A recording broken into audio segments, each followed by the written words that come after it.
so many points. Yeah, meanwhile, Pero, on the other hand, has been on our screen quite often because of explosive plays like this. I mean, this grenade will highlight reel live on in infamy because of the way it bounced right next to that cabinet. You know, it kind of just rolled in through the window. I don't know how he does that. Poker, man. Or poker, excuse me. Pokeball, yeah. Yeah, man. That is really challenging to do. That is some pinball stuff. And then at the end, you know, like you were talking about, this is that move you were just alluding to earlier, State. Where they lost stakes left, but they won the war here. They won the game. Yeah, and Ming getting Nan and ZPN there is just critical for this team sitting up long to catch that player going prone, and then finishing off with a nade on Ming, and Petrichor Road got the only win for China on day one with that play. Yeah, it is crazy to think about that. And you know, teams even like the Donuts had a win yesterday, and the Donuts are really strong overall. 17 is putting up big kill numbers. Nobody, again, should be surprised by this. This is how they've always thrived throughout their entire history of PUBG esports, is that they kill first team. They don't really care about placement points. All they want to do is take battles and win them.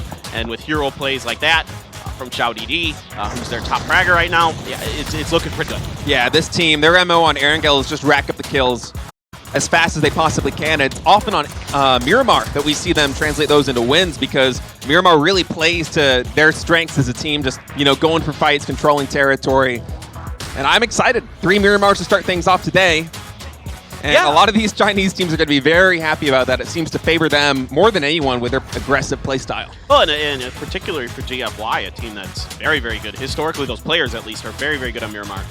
So we'll see if they're able to do even better. They played really good yesterday on Miramar, but of course with Gen G and Damwon Kia being the 2 teams that won on Miramar, they have the lion's share of the points so far. That Damwon Kia win, man. Well, that was quite an interesting game, wasn't it? You know, Damwon Kia, in case people missed it, if the plane path is in a certain direction and Damwon Kia has to drop by Omar, they're hot dropping with Tianba for it right now. Both those players want that as their alternate drop spot, or both those teams, excuse me, want that as their alternate drop spot. So it's weird, State, because they win that fight pretty cleanly. And totally cleanly. Yeah, and then they just kind of get an interesting circle, a very rare circle, but an interesting one that heads down towards Vitomar, and they're able to control their territory. They're able to kind of keep the other teams at bay and come through with a win. They played the final circles masterfully, too, just kind of almost shepherding all the other teams into each other and letting them duke it out before swooping in to pick up the win. It was a nice game from them. I was not expecting that after the hot drop, despite them even winning that with all 4 players up. Usually we'll see teams emerge from a hot drop and they've sacrificed so much time that their loots, their meds, it's not going to be as great, and then they're going to struggle to have a good rotation of the circle, and they're not going to be the first ones to get into those critical spots that they want to take.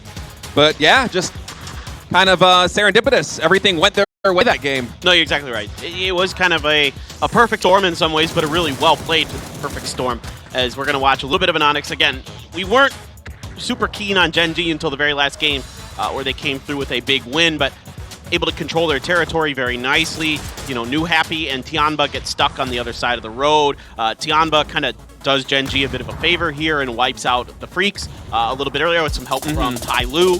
So, you know, the Freaks, maybe there could have been some problems that they could have caused. Donowa as well got kind of smashed by Tai Lu in kind of a flopped defense. Oh, here we're going to look at the the hot drop. We get to see that Kar 98 shot. I know, that we might have passed it. Loki, yeah, we already passed it, but Loki was really the hero of this fight. Yeah, getting that opening frag is so critical in these kind of hot drops, because suddenly the timer is on the other team if they actually want to salvage the situation with their full manpower up. And yeah, Damwon Kia, they just put Tianba on the clock and made it work. And this is that finish we were talking about, just kind of making GFY fight their way through Gen G before Damwon Kia comes in and just absolutely cleans house right here. Yeah, Under just absolutely just slams through the rest of GFY. Up close and personal, just an absolute nightmare. With some help from Mental too, but you know, Under, again, up close and personal, one of the best in the business. Top fragger, I think, right now for Damwon Kia as well. But yeah, you can see, you know, a Tungmu is doing very, very well. 2,000 damage. Yeah, he's having a great one. Even though he's barely got more damage than I think it's not on New Happy or somebody on New Happy has very close to the amount of damage he has. But yeah, assists as well. So Tungmu is having a really breakout performance here. A guy who's been around for a while, but this is his best I've seen him so far. When we're really able to highlight him and talk about him on these leaderboards. Yeah, and Aches left as well. First place in kills should surprise absolutely no one. This guy is a killer, one of the best players, if not the best player in the world. And Pero, PCS is just their playing ground. I mean, 3 wins in a row, trying to convert a 4th. It's crazy what we're seeing out of them. And they're in second place here, heading into day number 2. Well, you can see the confidence they play with, because they feel like this is their tournament to win. I mean, you know, some players play like they're afraid to lose, and you know, Pero plays the opposite of that. They're like, they know they're going to win. You know, like they feel that in their, you could see it in the way that they direction themselves, the way that they wait for their moments to strike, and they're extremely decisive. Once they decide to do something, they do it, and they do it so well, so so coordinated. Of course, the individual skill is through the roof on that team as well.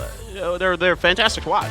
If you guys at home want to play along with us at the Fantasy League, go to twire.gg. You can spend 100,000 points, $100,000, get your favorite players on your team. Not real dollars. It's not real dollars. You don't actually get 100K. You can't take it to the bank. But if you want to give me 100K to like put your fantasy team together, I'm happy to do that. I'll pick 4 subs and book of flights like the Maldives or something, man. But yeah, Tongmu, what a great pick. Those 5% of viewers who picked him are going to be very happy with that one. 43 points after day 1. And as you said, a breakout performance. Oh, it's crazy. I mean, and only for 11,000, that's an absolute steal with how he's performing right now. You know, you can see the other 4 players behind him are all, 30,000 plus. So no one's surprised they're doing that well. They're storied players. They're players who have been putting up big numbers at many different events. And then he's coming through here and absolutely popping off. So let's see if he can keep it up. If he can, GFY, I think you got to start feeling good numbers well there. Down in 6th for GFY. So overall, having a great event. Of course, if you're in first place, your players are probably putting up big fantasy points to kind of back that up. Yeah, 9, 10, 11, all new happy right there. Yeah, man. New happy just in a cluster there from 9th to 11th. I mean, if you could pick new happy. All right, oh, no. Here we go. Yeah, I was going to say, slide, I was really looking forward to this slide today, at least for now. I'm not doing great as the thing. I'm doing okay, but you're doing really bad. Thank you I just want to rub it in your face. Sorry, yeah. Well, it's... when I was picking my players, I was banking on Korea having a good showing here at PCS because it feels like it's been forever since Korea's really shown up and had a good PCS Asia, because China's won every single one so far. Right. And the way that Ian was playing in the weekly series, I felt a lot of confidence in him, but man, I have been disappointed. Yeah, I like your game show host portrait they chose for you there too. You just look like you're ready to host Family Feud or something there. So Family Feud. So yeah, no, I mean, you guys should play the fantasy. It's fun. It is fun to talk about, and we don't talk about it too much on air, just every once in a while. But it is, I think, a really cool addition to PUBG Esports. Of course, cool additions. We have the Pick Up Challenge, right? You can go on to the PUBG game client, go up to the top right-hand corner, get in there, get your coupons. You can either get those through participating in the various events, or there's actually an event you have to join, like a in-game event. There are other ways to get them, of course, too, like buying items and things like that, which would be greatly appreciated. We all are very big fans of that. And there's Twitch drops too. I mean, there's Twitch so many different ways to interact and follow along with the action here at PCS 7. Yeah. Not only in regions around the world. So, guys, please join us. Get involved. Get some free stuff. What's wrong with that? No, nothing. Right. Nothing at all. We discussed this yesterday. Nothing wrong with that. And yeah, of course, you just have to watch to get the Twitch drops, which is just fantastic.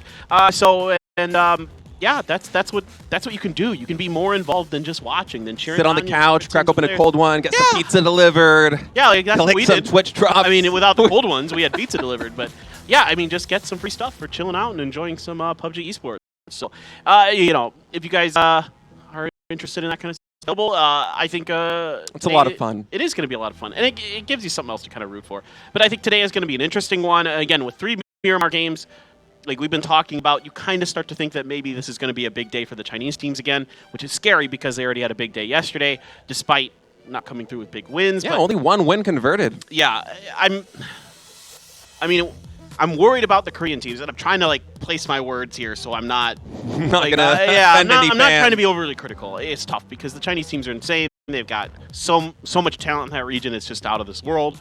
But what can the Korean teams do different? Is our big one for today. I feel like they have to get a little bit more aggressive because the fact that you're walking away with 3 wins on the day, Japan won one of those maps as well. Yeah. But the fact that you're walking away with 3 wins on the day and your top team is in 4th place, Gen G, and still a good bit behind first and second means that that playstyle isn't really going to work, in my opinion. I mean, super points format, kills are everything. And of course is pivotal, and that can be the difference between first and second in any major event. But if you're racking up the kills, you're going to get the points. And that is a much more consistent way of playing, too, because sometimes circles just don't go your way, you know? Sometimes rotations, you get caught. Sometimes you'll get different teams will, like, drive on your spot and try to kick you out, and you just get absolutely screwed like that. But kills, if you're camping edges and you're farming teams, I mean, that's something you can do reliably regardless of where the circle goes. And that's one of the reasons why teams like GFY and 17 Gaming, although they're not getting a lot of screen time, they're racking up kills consistently, very, very slowly, very quietly, and they're doing great because of it. Yeah, I think this is one way, absolutely, that you can kind of learn from what the Chinese teams do that's successful. And if you watch the way that these Chinese teams position themselves, they don't put themselves in quote-unquote traditionally safe spots. I mean, obviously, if they're gifted one of those compounds that's in the middle of the soil and it's a super defendable one, yes, they will take that every day. Of course, every team would. But they'll play along hillsides. They'll play along areas that you don't normally consider to be safe in PUBG. Right? You watch a team like Gen G, who plays for dips quite often. Those are pretty dangerous because of how good teams have gotten with their utility, with grenades, with mollies, those kind of things. So those spots are very, prone to being exploded with grenades, like quite literally. That's all there is to it. So I think one way you're talking about is good, and then another way I want to build on, another way that we've seen is like Petrichor Road style, which is decisive team fighting. Oh yeah, wait for your moment to strike. I loved what you said before. It was like calculated explosiveness was the way that they played there on day one, because it felt like when they needed to bide their time, when they didn't have opportunities to rack up points, they just played very slowly, very conservatively. But if you were in their immediate vicinity and you showed any weakness, like say you win a team fight, two of your players get knocked, they pounce on it. That's what happened to Gen G when Ixlef came in and got that huge grenade through that tiny little slit window in that garage. Exactly. Killed 3 players, 3 points. No, you're spot on, dude. And I think, I mean, obviously the skill level is very high on Petrichor Road, that they're able to do that. But these are the things you need to be thinking about for the long term, thinking about it in advance. You know, working together as a team to try to perfect. Now, I will say one team that I actually thought does this pretty decently is this team right here on your screen, the UFG Donut. I thought they played with some level of confidence yesterday. I thought they made the right moves at the right times when I was watching them on screen, when I thought, well, they should probably do this, and then they did it. And I was like, perfect. This is exactly what they should be doing. And they won that game. That they were making the good decisions, making the good moves, making a slightly aggressive move. Not super aggressive, but aggressive enough to at least, you know, kind of what you call peacock. Like you try to show your feathers so the other teams maybe kind of back off a little bit, where they're like, whoa, these guys are actually showing some force. Yeah, watching that game, it felt like it was some of the best Donuts play we've seen really in ages here at PCS, because it didn't feel like at any point they were not in a commanding position in like the last 2 circles. They were just absolutely in the driver's seat. They were controlling territory. They had all the information that they needed, and they played it perfectly. I hope we get to see more of that from this team. It's a team with a lot of promise. I would love for these less accomplished regions or less accomplished countries in Asia to actually show up and challenge the reign of terror that China has brought, because, man, this region just cannot be stopped. Yeah, I mean, we're happy for the Donuts. Homer Simpson would be proud, but there's still a long way to go, and this is one of those teams that, of course, is going to be an obstacle no matter what. Is New Happy, again, huge damage numbers, like you were saying. It didn't convert into kills, into super distance finishes, but if over time they're able to keep those damage numbers high, I guarantee you that will change. Yeah, they were averaging like almost 1,200 damage a map. That's insane. Which is absurd, and it's a little bit unlucky for them that despite averaging close to 1,200 damage a map, they were, I think, 6th or 7th in kills total on the day. I would have to check the data sheet to confirm that. But yeah, if you're a New Happy fan watching from home, you should not be disheartened by them only being in 6th place. This is a team that is consistently at the top of the game, and day one, it wasn't even like they had a fluke bad performance. They were getting a ton of damage in. If anything, they're going to bounce back and get way more kills. Yep, no, I totally agree. I don't think there's anything to be sad about with New Happy's performance yesterday. Actually, overall, it was quite good. Ghibli, on the other hand, yeah, not a great performance. But again, we've been talking about this Ghibli team all year. They went young. A lot of the superstar Ghibli members are now on Gen G for the most part, other than Lambu, who went to Danawa. So, you know, the old Ghibli team, which was rather good, had a lot of high finishes and PCSs in previous history, are now playing for some of our best Korean teams. But Ghibli, this was an intentional decision by Ghibli, from what I understand. It was a move to go young, and that's what they wanted to do. It's an FPS game, man. Old folk like us, we can't keep up with the young kids. That's why we need those McLarens to keep up with the kids. Vroom, vroom! All right, let's go. What a transition. Yeah, I know. I don't know where that came from. All right, it's Miramar time, guys. We got 3 Miramar games. It's the first game of the day here at PCN 7 Asia. Let's see what our plane path has. And it's going to be right down the middle. This is an extremely fair plane path. What are these? We had a review of these yesterday, State. Yeah, yesterday we had a lot of extremes. A lot of military island circles on Erangel, and then on Miramar we had extremes. Yeah. A lot of extremes. Yeah, Los Leones. We had the Red Bulls yesterday, yeah. Yeah, like, pretty much everything is in play. Probably won't see too many hot drops. This is not one where Damwon Kia and Tiamba are going to be fighting for their alternate drop spot at Valle de Mar. This is something where we might have a little more quiet. Maybe Pia will drive off and die at the 5-minute mark. But besides that, probably... And we only saw that once yesterday. We only saw that, to be fair, out of the 5 games, we only saw it once. Now, Bengal Pop, of course, we haven't talked about them yet. They won the first game of the day yesterday, and then they were quiet. So I think, obviously, that's a team that I don't think you can count out. I think can still bounce back and have a good performance. You know, you're really gunning for, I want to say it's around like top 5 to guarantee yourself a spot to PGC, more or less, for a lot of these teams. Like if you can get to that top 5, you've got a really, really good shot. Some of the teams, of course, we already know are going.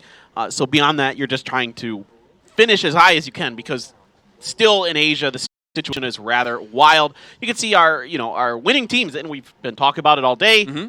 China did not have a great day in terms of putting up wins, but again, it's the kills, it's the consistency that gives them big results. Wow, look at this circle.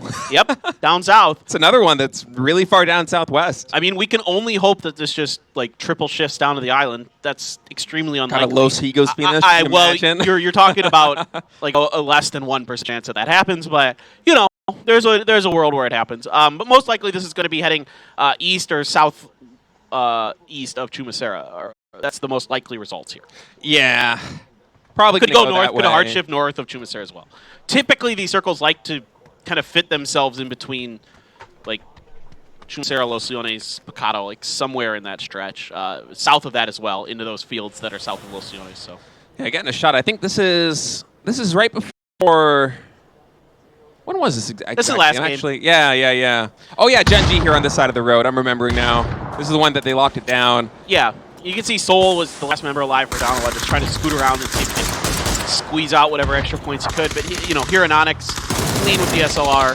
Renba as well, keeping track of Soul. So everybody doing their job on Genji during this one. Yeah, just before this, Yamba had cleaned up the creeks, if I'm not mistaken, and that gave Genji so much breathing room just to control the top side of that road, which is where the circle would have gone if it continued to close in, but they didn't even need to wait for that to play defensively. They just pounced on this position from New Happy and absolutely destroyed them. And no surprise there. It's just positionally, like, you're so advanced here as Genji. Yeah, exactly. And they still had enough utility as well to really kind of press the issue at the end. Right? They're sitting on enough frags and stuns and smokes that they can fully control that battle. So, yeah, it was a very nice game there at the end by Genji. Good recognition by them and Dama of, frankly, how the circle likes to function on this map and what likely areas at that point, like around phase 3, that circle was going to go. So I got to give them a lot of credit for really understanding the percentages of what circles do on Miramar. Because in particular on Miramar, you can really guess a lot more than you can on Erangel. Yeah, the circles are going to do. There's a lot more terrain that's pretty much factored out of the calculations for the circle. Is that right? Yes, that's correct. So therefore, you can play percentages better. Like, you kind of understand. You have more information about where it's going to go, whereas on Erangel, if water is out of the equation, then, well, everything is in play. Yeah, if you want to use a poker analogy like we often do for PUBG esports, right? Like, Erangel is like, I don't know, like 7-card stud, right? Where it's all like kind of like you have your own cards in front of you and you're kind of in control of your own destiny as best you can, but there's a lot of random factors. Whereas Miramar is more like Texas Hold'em, where like, hey, the first circle, you kind of have an idea what's going on when you get your 2 cards. The flop comes down, that's like phase 3, right? Then you really know what's going on, and you can really start to guess what is likely to happen and play around it. Beautiful analogy. And I'm actually excited that we're going to have another circle coming all the way down here to the south. I hope it continues to shift towards the south because southern circles on Miramar play quite differently from what you would get like around here, for instance, where Petrichor Road is near the... How dare you besmirch the power grid? Well, I mean, it's not bad, but it's different, and that's what I like about it. It plays... I'm just ripping it. The elevation is... It leads to different kind of scenarios, whereas if you play in most other areas of the map, there's a lot of there's a lot of hills, yes, but by and far, everything is pretty much flat. You're kind of on the same level playing field, whereas the huge differences in elevation that we had, for example, in the Damwon Kia game, open up some interesting decision-making and plays. We're much less about just sightlines and gunfighting and more about, okay, how are we actually going to get from point to point B? How are we going to do that while dealing with these different teams and situations along the way? And I think that's fun. I agree. I really, and that's why I really like Miramar as a map, because it has so much variety in what you're offered with Absolutely. it. And to highlight your point now, I don't think this is going to be a battle. Maybe Mental's got to just drive around all this. Genji might try to hunt him. And Onyx is actually closing the distance. And Onyx might go for this. Yeah, and Onyx has the faster car. Mental has the better suspension. Already a little bit of damage done to Mental, and Genji, I think, is hot to trot here. I think they just want to finish the job. Poor Mental. Yeah. He just wants to get out of here, man. Well, the thing is the rest of DK is kind of looming in their own vehicle ahead, so now an Onyx gets out, and I think wisely at the top of this hill is going to get information and relay it to his team. Yeah, Mental quite safe now as he's going to rendezvous with the teammates over here. And DK continues their journey in. This is just to the south of El Pozo. That long winding road along the western edge of this map. But potentially this has given Genji slight priority in positioning over Damwon Kia coming in through the southwestern edge of the circle. Meanwhile, Hikari's just doing a little praying with his spraying, and there was some damage done to Ghibli. Not sure if it was Damwon Kia and Genji, they're popping off right now as Adder's actually going to go down. Mental gets the headshot to start things out. He's dead. He's gone. Adder's gone already. I don't know what happened there with the driving there for Adder. He's gonna get to catch it. And meanwhile, Ghibli has slammed into New Happy. Already Ming has Heaven knocked. The push around the corner from Zero. He is shut right down. Yumi gone as well. It's all on to Tozy. He's able to at least take Nan with him. That's 1 point. Zepion spots him out and takes him down. New Happy is gonna win the fight and only loses one member along the way. Yeah, it's been a rough go of things for that team. That was not the best fight there. Ghibli has Z-Arm continuing his bad stretch from day one into day two. I think one of the few players, if I'm not mistaken, who doesn't actually have a kill registered yet. Zeram? Yeah. Yeah. It's been tough. Him and Lash, another player I don't think has a kill yet. I think you're right about that. Yeah, I think it's just those two beyond the subs. Yeah. So it's been a tough go of things for a couple of those teams. Now the Freaks didn't really take much damage through kind of watching Ghibli just yeet themselves in a New Happy. There is Sungjiang this time. You'll see this with Bagel Paws. They like to take as much space as they can. Again, if you've ever watched any teams that Pio has been on, you're going to instantly recognize how Bagel Pa plays because it is exactly the same. It is exactly the same as old Genji. Yeah, it's Pio's MO. It's the way he likes to play the game. Control territory, gather intel. Early game, I should say it's exactly the same. Late game, it does look a bit different. I will say that there is some different philosophies in how they situate themselves late game, but we'll get to that if we get there. I wanted to get to a point before we saw Genji and Damwon Kia decide to have a Mad Max battle. And the Freaks might just yeet themselves in infantry here. But that talking about the terrain differences and what we saw with GFY, the way they played the end of that game. In the second to last game, where Damwon Kia won, yes, but GFY made some really interesting maneuvers off that high ground to keep themselves alive longer, right? Even used the ban. So that kind of play is what's really impressive about a team like GFY, who understands the terrain and understands how to play with it. Yeah, playing with vehicles like that, that's more critical over here. No, this is not. Nice little contrast there. How it's actually GFY that's also messing up with the vehicles. What? Oh, there you go! How did he not knock that vehicle off? Oh, he pushed. Oh, wait, he didn't. Never mind. No, he like. Oh, I thought it was actually the Bronco that was getting pushed down. I don't know. That was weird. Maybe he drove over it. It might have been an observer. Kind of. It can get a little bit funky with the observing client sometimes. It's a little tough to sell what's actually happening from the player's perspective. Yeah, for a moment, I thought it was. I had the cars reversed, and I thought it was the Bronco that was getting pushed off. I'm like, wow, they did it. They flipped the vehicle, but no. Right through. Sadly, did not work out, but PUBG that's okay. Cars are always great. Well, they've got pretty realistic physics, which means if you're they do now. There have been some patches where. Well, okay, but I mean, if you're going 75 kilometers off-road in sand dunes, guess what? It's hard to drive with regular cars. True. I'm just gonna throw it out there. Anyway, all right. I think this is going to go like north or east or southeast. Somewhere in that, yeah, southeast. Okay, southeast it is. And this is going to probably keep going southeast. Most likely. Yeah, this is one of the areas on the map that I'm probably most or east. It's going to go east. Yeah, basically the kind of the mountain that's on the western half of this, a lot of that is the land ratio terrain, the unplayable stuff. So this is more likely than not to keep going east in some fashion, either north or northeast or east or southwest. Yeah, look at that topography. It's very steep over there on that mountain. And so you can see teams like rushing towards the center of this because that gives them the best chance to kind of be in the next couple of circles. Everybody knows that this is not, super likely to go west. Now teams like BeaglePa. Oh, Lin might play for that. Yeah, he's just got a phenomenal angle. And Helen trying to stick his head out the window pays the price. He's going to go for the frag.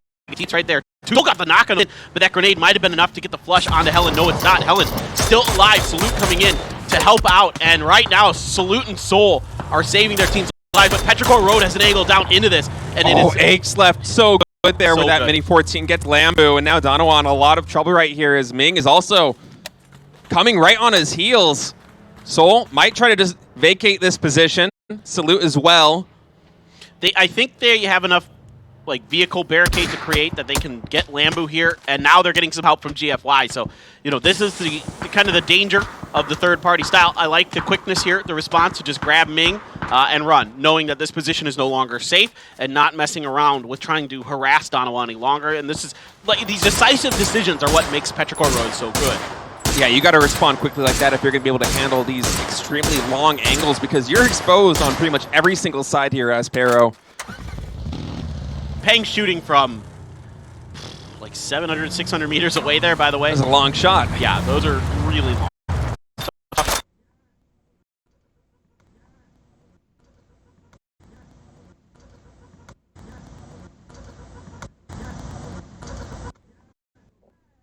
Kind of take advantage of that a bit more. So I like the way GFY is playing this. Kind of spread out. I was going to mention BeaglePa, also another team that I would expect to go west in this circle just due to the fact that they are that kind of team where they would rather get information than necessarily play for circle likelihood. Yeah, they'll probably have to move on the next one, but hold that thought actually is New Happy and Ghibli fighting. Oh, it's a replay. My God. More coffee. Yeah. Sometimes we they bait us with these replays. Sometimes we go into these scene transitions, and I'm thinking that we're getting ready for the next circle to pop, because that's when we go into the trend picture. Yep. I don't just see the gigantic replay text on the bottom. Yeah, no, I know. I've done it. On my face. I've missed it. I've done it. Everybody's been there. It baits us every once in a while. Donovan actually comes with this with all 4 players up. Rather surprising, but again, it's kind of the funny nature sometimes of we praise the way that the Chinese teams with these third parties, but every once in a while it kind of bites them in the butt where they get third parties because everybody else, all the other teams around them are looking to do something similar. Put themselves into angles where you saw with GFY where they put themselves in an angle where they can watch a lot of the fighting in that circle.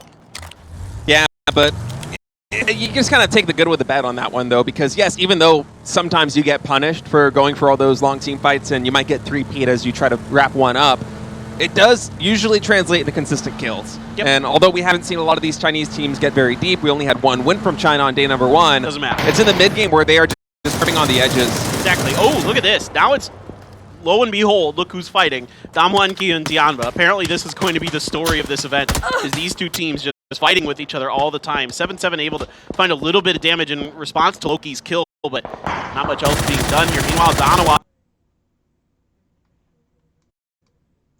absolutely ham. Soul's got 2. They're going to clean up quite a bit of the donuts. Man, Soul and Helen tag teaming right here. Clean up all but what donuts players as Shiva is going to try and figure out something. Boosting over there. Man. Shiva has to rat now. He has no other options. He has to try to fix it, which is tough circle.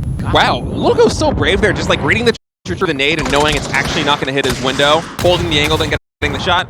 Well, he does fight back, and that is Lil Ghost going down as 4 Angry Men trying to breach this position with yet another frag grenade. I was hoping Wei would throw that. Oh, my God, he took it perfectly cooked. Yeah, Show threw a perfect one. I was hoping Wei would actually throw that through the top middle window, that grenade. I thought he could have actually gotten a flush or another knock with that, but opted to try to gamble that they were going to stay downstairs. Didn't happen for him. Not a good day yesterday. No.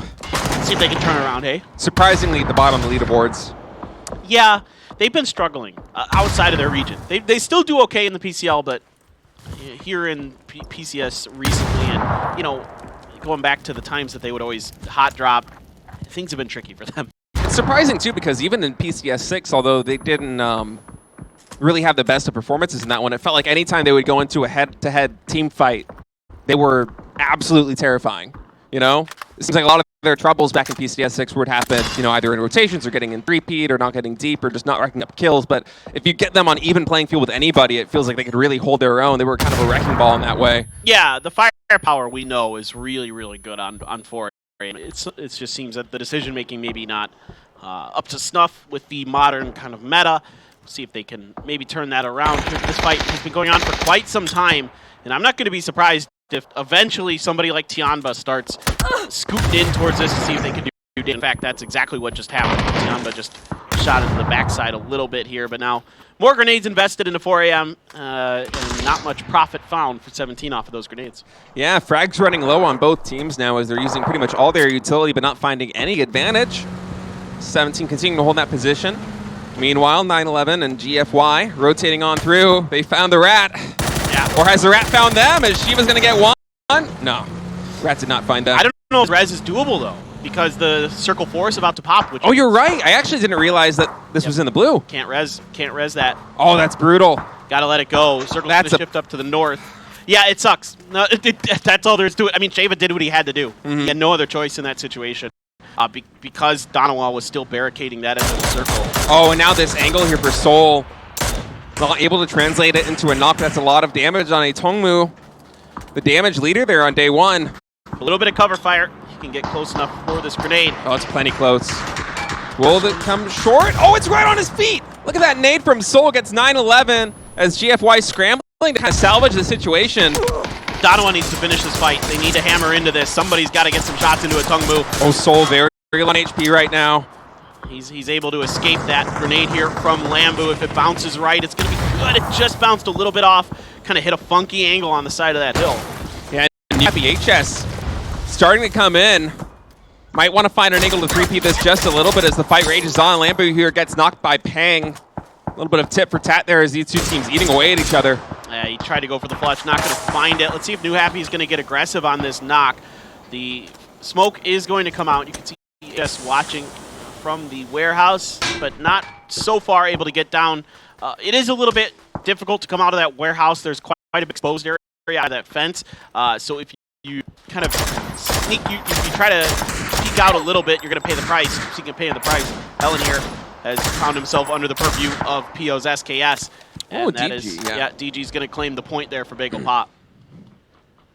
All right, this fight continuing on. Shado got knocked somehow during all of this, and Wei, the headshot there on Little Ghost. Show fights back. Yeah, Wei switching to grenades there at an opportune time. Show! Oh, what a nice headshot right there on Forever. Now there's only one player left for 4 AM. That was insane shooting from Show. Really, just absolutely. Tianba wants to get in on this. Yeah, hell yeah. I told you they would. As soon as this fight kind of really broke out, Tianba definitely wanted to get involved. Here, LZ has a molly. He's going to see if he can get it onto Show. Show, though, I think he can have enough safety inside of that house that he should be A-okay. Man, Tianba entering the fray here really complicates the situation because you thought this was a protracted fight before. I think Gen G is not in the next circle. Yeah, well, and I think Gen G might wait for that fight to really kick off and then try to scrape a few points out themselves. Yeah, Renba and Spear kind of lurking in the background right now. Yeah, and I think they totally should. Damwa and Kia here with Infantry. Only 2 alive, though, for Infantry. They lost a couple early on. Now trying to hold the line is Damwa and Kia. Also has the Freaks on the outside of this, so this is a pretty tricky position for Damwa and Kia. Finally, 4 AM is taken down. Lil Ghost going to do a lot of the damage there at the end, but he is super up. Damwa and Kia are losing 2, make it 3. They've only got 1 left. They barely hold on. Infantry, though, almost wiped them out. That was a ton of damage coming out of Infantry, but they are not able to manifest that into a win. And 17 Gaming, Xiao UDD right here in the blue in a lot of trouble as 17 Gaming is also eliminated. Gen G now also gatekeeping. They were able to get Tianba, so you called it perfectly. Yeah, really smart here by Gen G. They made a great play. They waited patiently. They struck at the right moment. Damwon Kia trying to see if they can salvage anything out of this position. It was going to be a fun for them with this many teams kind of waiting around them. They've got at least a couple points out of it. Yeah, Hikari, this should be pretty good. That looks, just went a bit far. Bounced a little bit further than I expected, but 2 up. That grenade. Oh, it's also a little too far. Okay, they got the headshot here. Let's see if we can follow up another one coming in, and Foxy has to just hide in this smoke. Yeah, Damwon in a lot of trouble right now. Only one player left standing, and it's Loki. Over in this vehicle, Ian spots him out. And that's it for Damwon as their 9th team eliminated in this lobby. Now Gen G has a tough situation in front of them. A lot of teams already starting to fight, and Onyx is going to be offered potentially a free point there, as Bagel Pot going to be on the move into Donawa territory. Soul and Lambu pre-cooking a grenade, going to let it fly, seeing if he can get anything out of it. It's going to come up well short of where Bagel Pot stopped, and now a little bit of sniper fire being exchanged between the two teams. Yeah, and Donawa's in a lot of trouble right now as Bagel Pot has so many nades that they can throw. PO with a hurricane toss right there, able to connect with Lambu, and now it's just Soul up for Donawa. Smoking in this shack, but man, he's in a lot of trouble. I don't know if hotboxing that shack's going to save him.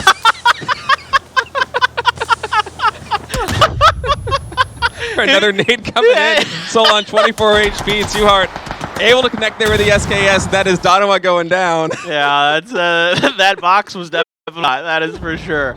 Oh boy. All right, well, you won for today, State. I'll give you that one. That was pretty funny. All right, New Happy has a lot of control over this circle, oddly enough, because everyone's stuck in the bottom fighting each other. So New Happy just is kind of being gifted a lot of free space. I don't know that that's actually that amazing in some ways. Like, they're super spread out, because this is one of the dangers sometimes of giving too much space, is that you take it and then you get too greedy. Like, you take too much. We'll see. It looks like they're maybe going to group up and get ready for the next circle. Meanwhile, the Freaks trying to make a move, and Ace left is too good. He's got 2 already, holding this shack by himself, going to go for the heal. I don't know that anybody right now is going to be able to get to him. I think he's safe. No, Freaks go for a 2-1 split, and they try to get some kind of foothold inside the circle, but Ace left right there to punish with a perfect angle, able to pick up 2 kills. He's unbelievable. He's just absolutely unbelievable. He doesn't miss. No, he does not.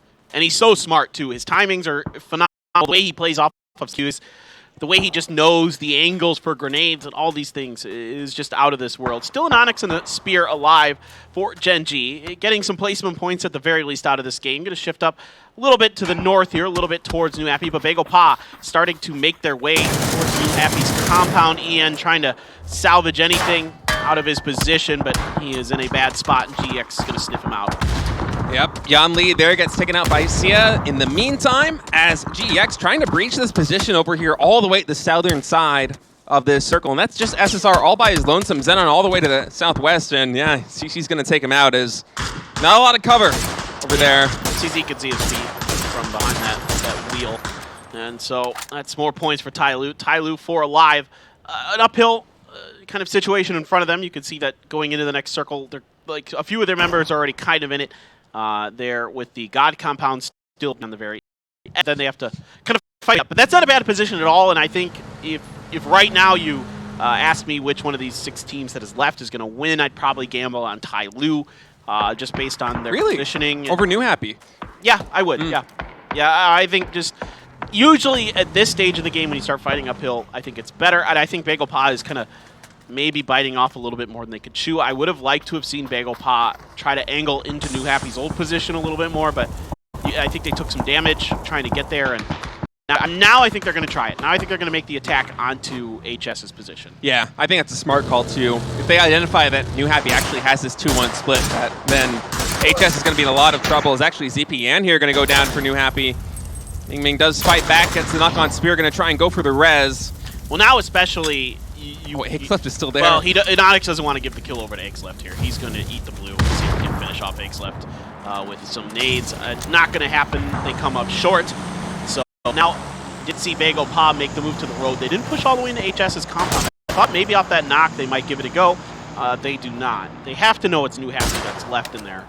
I think they're just unsure of if it's 2 or 1 or what the deal is. Hard to say for sure. Akeleft will have to find his way into this next circle. In a lot of trouble right now, and you think he's actually just going to eat the blue? I don't know if that first aid is going to come out in time. Yeah. Meanwhile, you know, the angle here good for Bagel Pot, able to catch New Happy, trying to rotate into a better position. So able to just wait this out and utilize the thing that we know they're really good at, and that's sniping people. Oh, absolutely. Pio now getting ready to breach this position. Is no longer a 2-1 split for New Happy, as HS's teammates have come to rendezvous with him in that warehouse.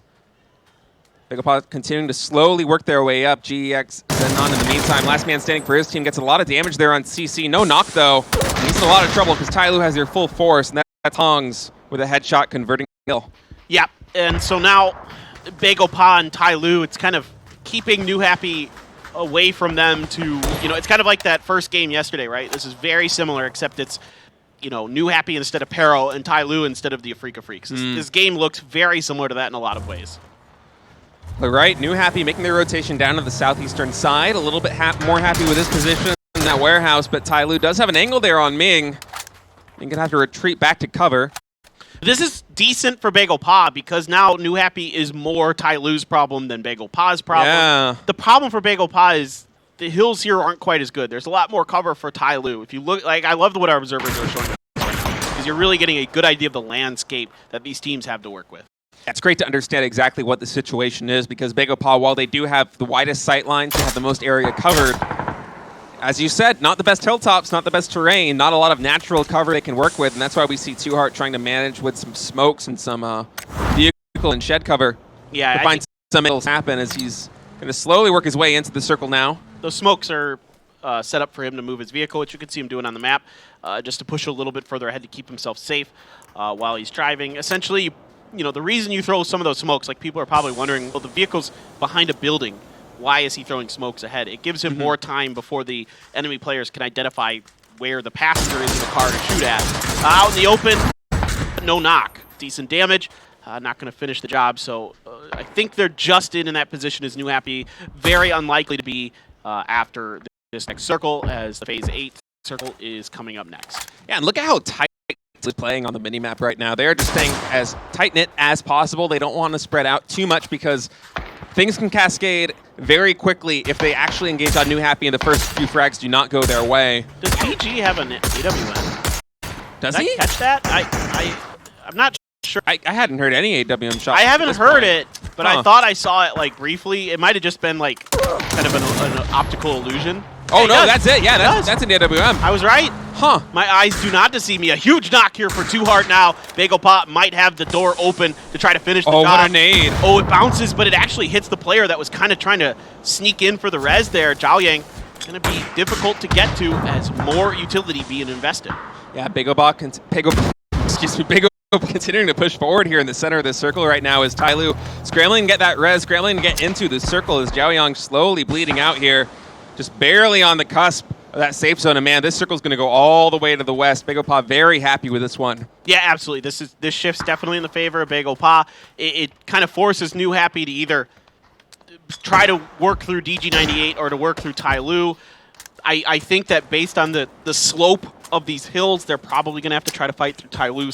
So yeah, that's very much in Bagel Pa's favor. As soon as that fight happens, just wait for Bagel Pa to come in and try and swoop up some kills and secure that bag because they are hungry for that chicken dinner, and we might have a repeat of day one where Bagel Pa's winning the first map. Well, that's like I said, a 9-kill win, and Bagel Pa is right back into first place. So if they can get the win here, they can get a few more kills, they're going to be right up towards the leaderboards. Reposition here from Pio and DG98, dragging that a little bit forward. Now that opens up some space for New Happy to make a decision. Now you've kind of given New Happy the ability to try to wrap into the top part of the circle, potentially. It's dangerous as hell. Yeah, looks like they're going to go for it. I think they're going for Tyloo's position. Well, they might just get sprayed out of the car before driving through that smoke. And Ming Ming. That's a knock, though. That's a knock. Your Sungjan got one. Now I want to see Bagel Pa get aggressive onto this. New Happy's still alive in the smoke, but extremely weak. Ate the first aid off. Love this. Look at all the nades coming in from Bagel Pa as they're breaching that position. Love this. New Happy now finally cleaned up by Tyloo, and it's Bagel Pa versus the 4-man stack of Tyloo. 4v4 right now here in the final circle. Bagel Pa looking to make a push. Yeah, if they can identify the positions that they've got them pinned into, they can keep them on the bad side of the circle, keep them out of this. Stuns being invested. Pio up front on point. The rest of Bagel Pa not far behind. DG still has a bunch of mollies, and now Tyloo is trying to escape out to their left. Tyloo in a lot of right now. The utility just didn't stop here for Bagelpaw. The flashbangs continue to roll in. Tongs is going to fight back with a molly, going to try and find PO's position, but that coming up a little bit short. And Suhart with a nice angle there, translating into some damage. No knocks just yet as Songjong with a crossfire. Going to get Zhao Yang with a knock. Yeah, this crossfire is really deadly. Tyloo just can't respond. They're getting hit from every angle, and Bagelpaw is going to take their second win of PCS 7. Songjong and Suhart, the tag team crossfire right there, just absolutely cleaning up. And that's going to be Bagelpaw once again taking the first map on the day, this time on Miramar. Yeah, I mean, just well played all around from Bagelpaw. A great kind of patience and decision making up on the top side of the circle. You know, maybe they don't attack HS's position in that warehouse, but they bully him enough that he has to leave it eventually, and they control their space extremely well. And this is just, you know, quintessential PO, quintessential Bagelpaw as they roll through with yet another win, and they're going to be right up there at the top. Man, I want to get a nade count on how many that was there right at the end. That was like, it felt like 20 plus nades. I mean, we had flashes going in, we had frags, we had smokes, we had mollies, and it felt like Tyloo was just in the worst of positions. Not only are they there in the corner at the edge of the circle with very little terrain to work with, but when you have that many flashbangs in your face, you are in trouble.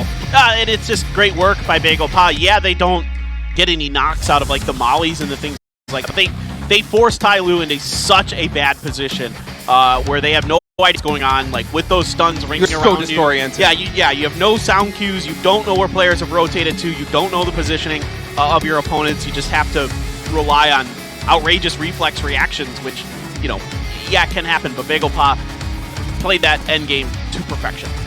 Well played there by Bagelpaw. Their team name means they're hungry, and they're getting another chicken dinner. I think our first 2-win team here in PCS 7 Asia. Correct.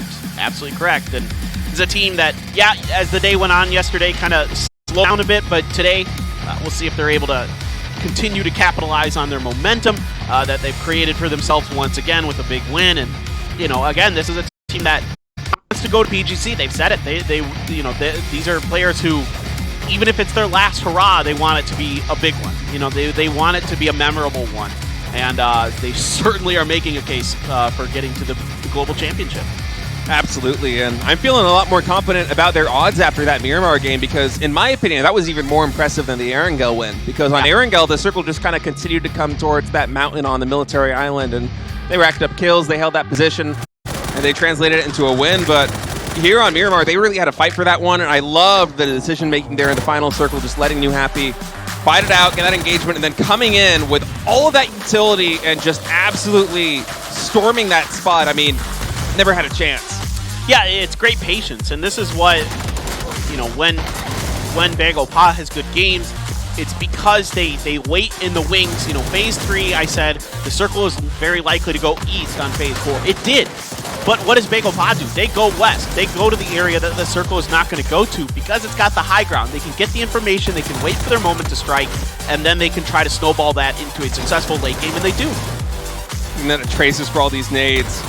It's Bagelpaw just in complete control, and then Songjong and Suhart tag teaming it here. Look at that kill feed. We're adding them up. And I think they got 2 kills apiece there, and yeah, Songjong has been really instrumental in this team, and I want to give him a ton of credit to Bagelpaw's success. We talk about Pio a lot, of course. I mean, he is who he is. But Songjong, another guy who deserves a ton of respect because a former IGL himself, now kind of in a different role. He's more of like a late game specialist. He's up close. He does a lot of up close and personal fighting. He could do some good reconnaissance and other things because, again, his IGL experience, you know, you'll see him out on his own early game. But late game, he has been really phenomenal with these clutches. 30,000 meters traveled there for Bagelpaw. They covered a lot of ground. As I said, they really worked for that win there on Miramar. They were just playing the circle. They made a lot of rotations. They had a lot of movement. They were very active on the map. And yeah, quintessential PO gameplay right there. Going to be the first 2-win team PCS 7 Asia. And props to Tyloo as well, as they were in a really tough position there with New Happy at the very end.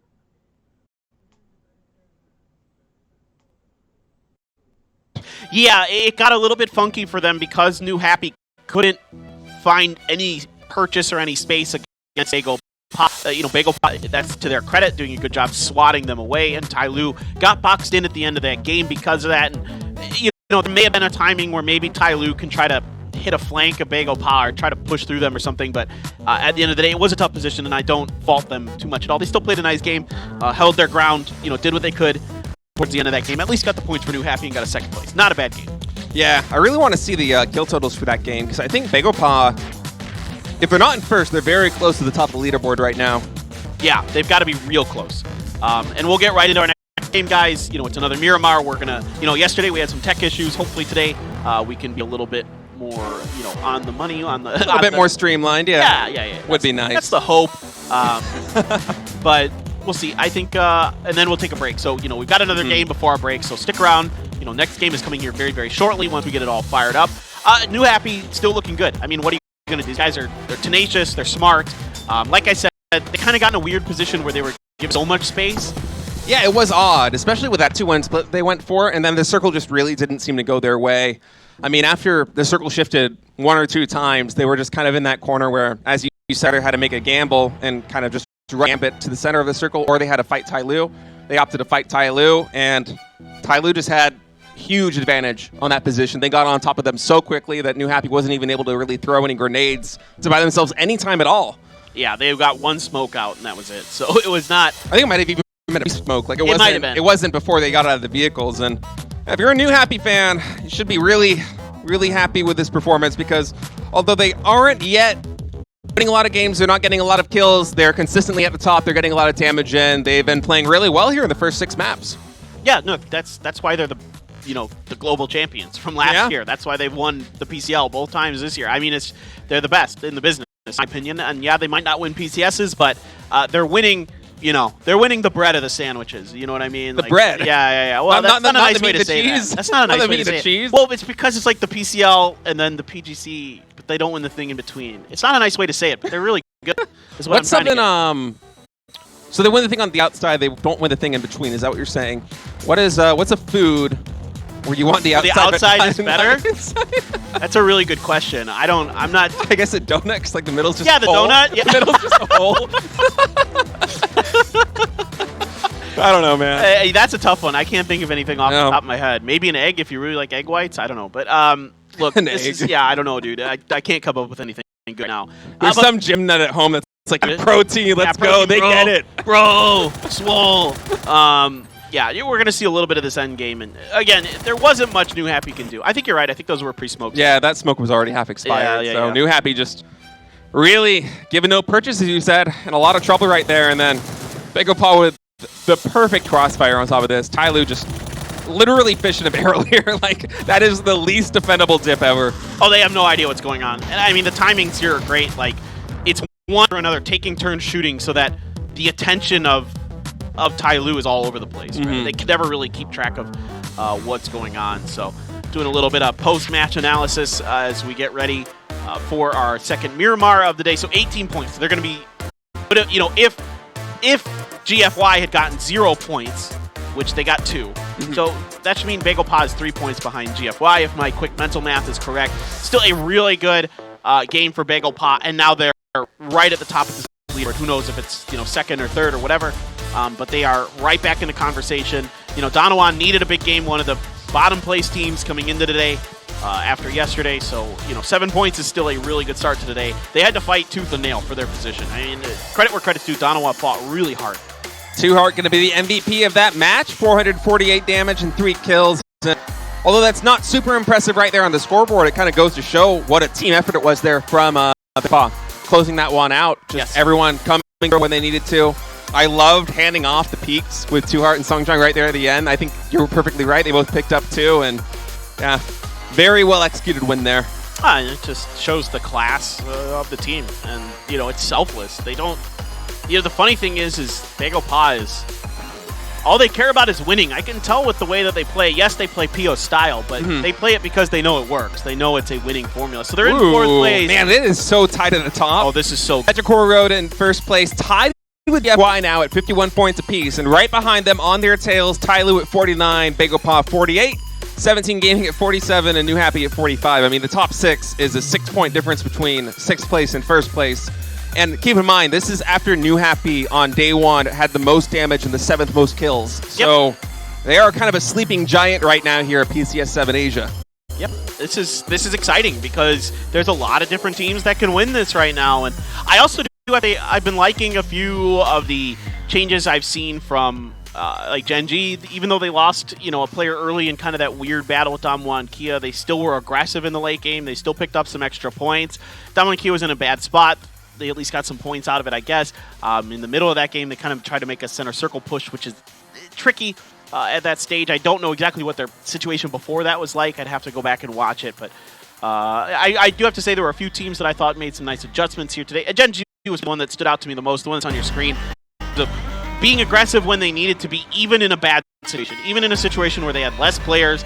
They were down a player. They didn't play super cautious because of it. They still went out and looked for points. Yeah, and Anonix in particular has really been stepping it up for Gen G. After Pio has left, I mean, there's a big void to fill, and he's been filling it. This is a different Gen G than we've seen in the past. But once again, in contention here at PCS 7 Asia, as I believe they are still in the top 8 here, coming in at match number 7. And the team gaming themselves, sitting at 5th place right now. It's a team that hasn't been able to convert any wins, but man, on day 1, did they rack up the kills on Erangel. Yeah, they're a great team. First game of the day, whatever.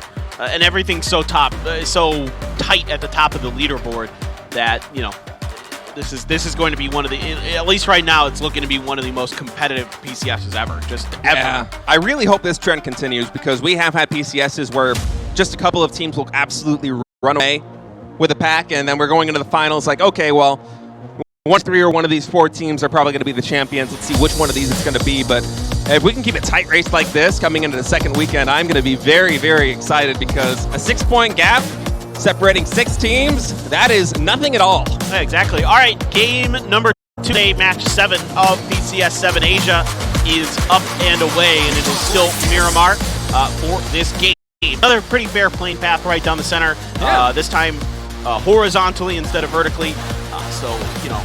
There is a little bit more difficulty in getting to some of the extremes in terms of the north and the south, but that isn't too big of a deal. Usually, I don't think. Again, I don't expect hot drops because Puerto Paraiso is more in play. That means that Damwon and Kia, I think, is going to get Valle del Mar for free on this, that far western road. Yeah, Tiamba not going to try their luck at Valle del Mar this time. Don't need to go alternate drop bot is right down the middle. Yeah, looking at it, it's about as close to 50-50 as you can get. It's about as fair as it gets on Miramar, if we're just being honest. We would hope for maybe, they got an Oasis circle in EU last night. Oh, did they? Yes, I'm very I sad. haven't caught up on those games yet. That it wasn't us who got that. They're lucky and we're not, and that makes me a bit jealous. What are you talking about? We had 2 straight Ilteri Island circles to start off day 1. You don't think that's lucky? No. It's not the same. And you know it. Okay. All right. SKS Iron Sights trying to shoot, what's that, GFY? Yeah. It was GFI going in on the, oh, wow. This is a repeat of Damwon Kia's game. They're probably licking their chops looking at this. I mean, it's not, so here's the deal with this circle, and I'm going to try to explain this as quick as I can. There's like a box, basically from Bagel Pa to Damwon and Kia over towards Chumasera. There's like a box of area where the circle likes to go. It's almost like a donut, right? Like I know we use this analogy all day today. We're just obsessed with donuts today. But like, there's an area in the center of this circle that is basically circles almost never go to, very rarely. But there's just Soul and Donawon just slamming USG as they tried to roll in. No hope on this one. I mean, this is just great positioning here for Donawon. They just have great angles and great shots too. Helps. But so this first circle's really odd for Miramar because it could go in a lot of different directions, but it's going to be pretty extreme. Pretty much, unless it pretty much no matter what, because it could hard shift north towards Monte. It could go east. It could go south again, like we saw yesterday. So there's a lot of different ways it can go. Soul had the most kills in that game. Oh, did he? He did. That's good to see. Donawa really had a slow start there on day 1. Yes. It's exciting to see some of the other regions here at PCS kind of start competing with China a little bit more here to start things out at PCS 7 Asia, because so far in this tournament series, China has just been absolutely dominating everything. They've been playing on another level. That's true. I mean, you could just go look at the results, and you know that that's facts. Petrichor Road in particular, man. It's yeah. Winning 3 PCSs in a row, especially in Asia, is nuts. They're in first place again. Shush. Yes, they are. They're tied, though. True. Yeah, we'll see how this one goes. There's only a handful of teams already in the circle, as this one is a little bit irregular. And once that blue starts to close in, we will see a big scramble for these teams to try and rotate in. New Happy, of course, dealing a lot of damage, slowly climbing up that leaderboard after really a little bit unlucky there on day one, not getting the kills that they deserved with the amount of damage output that they had. But this is a team that, as we saw here in match number 1, is got what it takes to continue to compete here at PCS. I mean, they're one of the best teams in the world, and I would be surprised if they were not in top 4 at the end of this weekend, honestly. Oh, yeah. No doubt. They're still playing very well. So, you know, that's why we talked about yesterday that this is a race. This is a marathon. This isn't a sprint. So, you know, it's all about consistency, and as long as New Happy can maintain those high damage numbers, it will translate into better results. It just will. It's just, unless it's like they lost the lottery this weekend, you know, like, or what? Well, won the lottery. Using, I guess, would be the better way to describe, that. You know, that's the only way that happens. So we'll see. It's just a matter of them maintaining the output, right, of damage. That will lead itself to good results. It just pretty much has to, like, for a bunch of different reasons. Oh, a little bit fighting of dead? I'm surprised by this. 17 show, and Little Ghost's going to get Wangzai and Lin to start things out. A little bit of a drive-by here. There's no one else from infantry around them. They're dead. They're done. Oh, yeah, they're all the way up to the northwest of Jumas. It's a huge 2-2 split. Yikes. Yeah, And, 17 going to be happy with that. That brings them up to 49 points. Didn't go great. So you're going to see a lot of teams. If you're looking at the map, which you should have the map open on your side screen or on another device, on your phone or something like that. You're going to see teams push for the west of Chumasera. And again, this is because of the way the circles generally like to go. But yesterday we saw a very different one than normal. But most of the teams are going to be towards the center, but not like south of, like, I don't know, just underneath Chumasera, because there's a bunch of the land ratio, train down there, plus the water. It makes it very unlikely to see that circle that we saw yesterday repeat itself. Yeah, it's a really funky spot on the map. I doubt we're going to have Damwon Kia happily shooting up a hill this time to secure another win.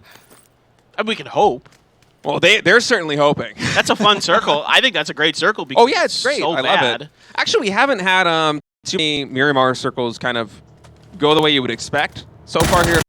Yeah, the last game was like the first one. Yeah. The last one I could have told you that's like 100% what was going to happen. Like, that was circles. Some great spraying there. Actually got a headshot on Cumin. I mean, these players are just so good sometimes. I take it for granted how good they are. Oh my god. Man, Sungjunk's going to be able to get that with a Mini 14 as Cumin's going down. Already battered and bruised from that first spray, and Bagopaw's going to pick up a point. Bagopaa is here today. They are feeling it, at least so far. And the woes, the early game woes here on Miramar continue from game 1 of the day into game 2 of the day. Let's see if they can regroup and recover. But they're stuck on the north side of all of this as they try to push a little bit deeper. Oh, they had the bus. Oh, no. Oh, no. All right. This is just a recipe for disaster. Yeah. A Little Ghost with a nice angle right there at the top They of that turn at hill. him, though. Wow. What are you doing? They did this to themselves. They got baited. This is Little Ghost just baiting him. He baited him in this. This is so smart by him. Such a good AK spray, too, right there with the iron sights. And then just show with a drive-by. Always impressed with what these pro gamers are able to do, man. I couldn't repeat it in a million years. No, it's hard. It's hard to do what they do. Mental? Or are you mental, bro? He's coming up on Pero 1v4. He's, he's just exploring. Yeah, exploring a little bit, but man, that's dangerous. Well, he wants to know if they pushed up to the edge of this mountain or not. Now, Pro Road heard these vehicles, so they're waiting to see if DK thinks that this is free. Now, Loki's going to see it's not, so, this is just not going to happen from Damwon Kia. I think Damwon Kia just, in my opinion, should skirt around the side of this, maybe play for the other mountain side, which is open on the right, or just wait underneath this and see what the next circle does. Yeah, that's what I would opt for, is just kind of wait and see where the next circle decides to go. Is Mental going to rendezvous with his teammates all the way down here in the southwest now as 4 a.m. beginning their mad dash into the circle. There is GFY just up the road from them, but far enough that it's a little unlikely to see a skirmish unless one of these teams decides to slow their roll, as this is just to the northwest of San Martin. And actually, Xiaobei and 17 Gaming Getting close to this Donowa compound before deciding to back off. Yeah, this compound is tricky to assault. There is an angle here. Ooh, they're going for it. Yeah. This is the angle you can do it from, but even still. Oh, Helen with a DBS. This could get nasty.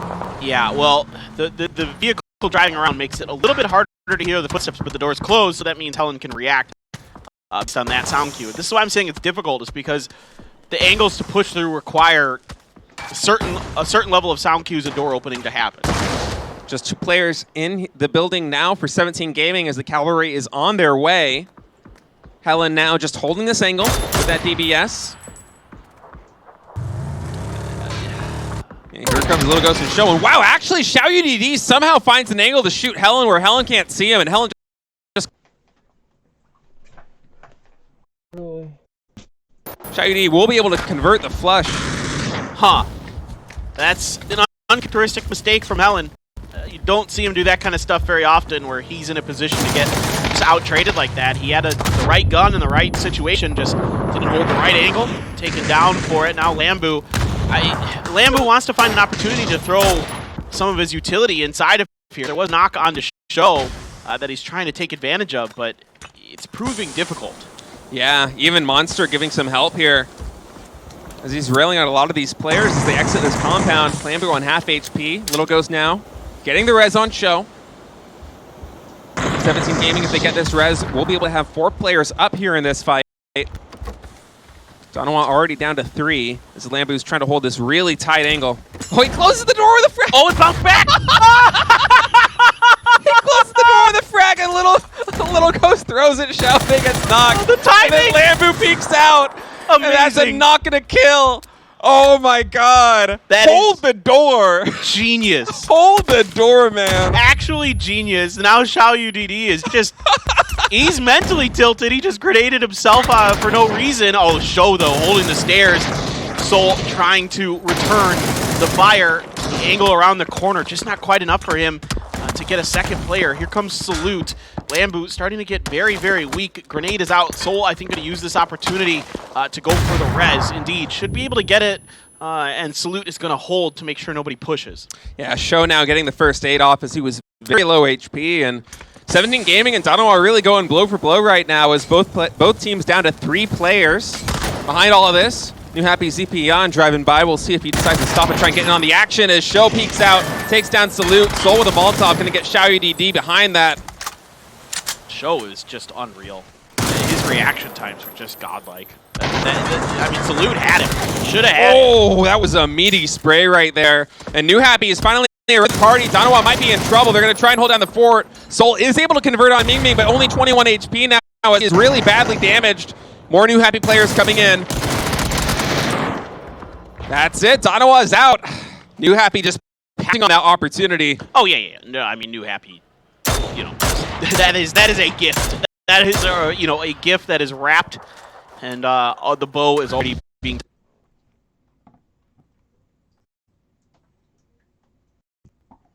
Just watching all of that go down.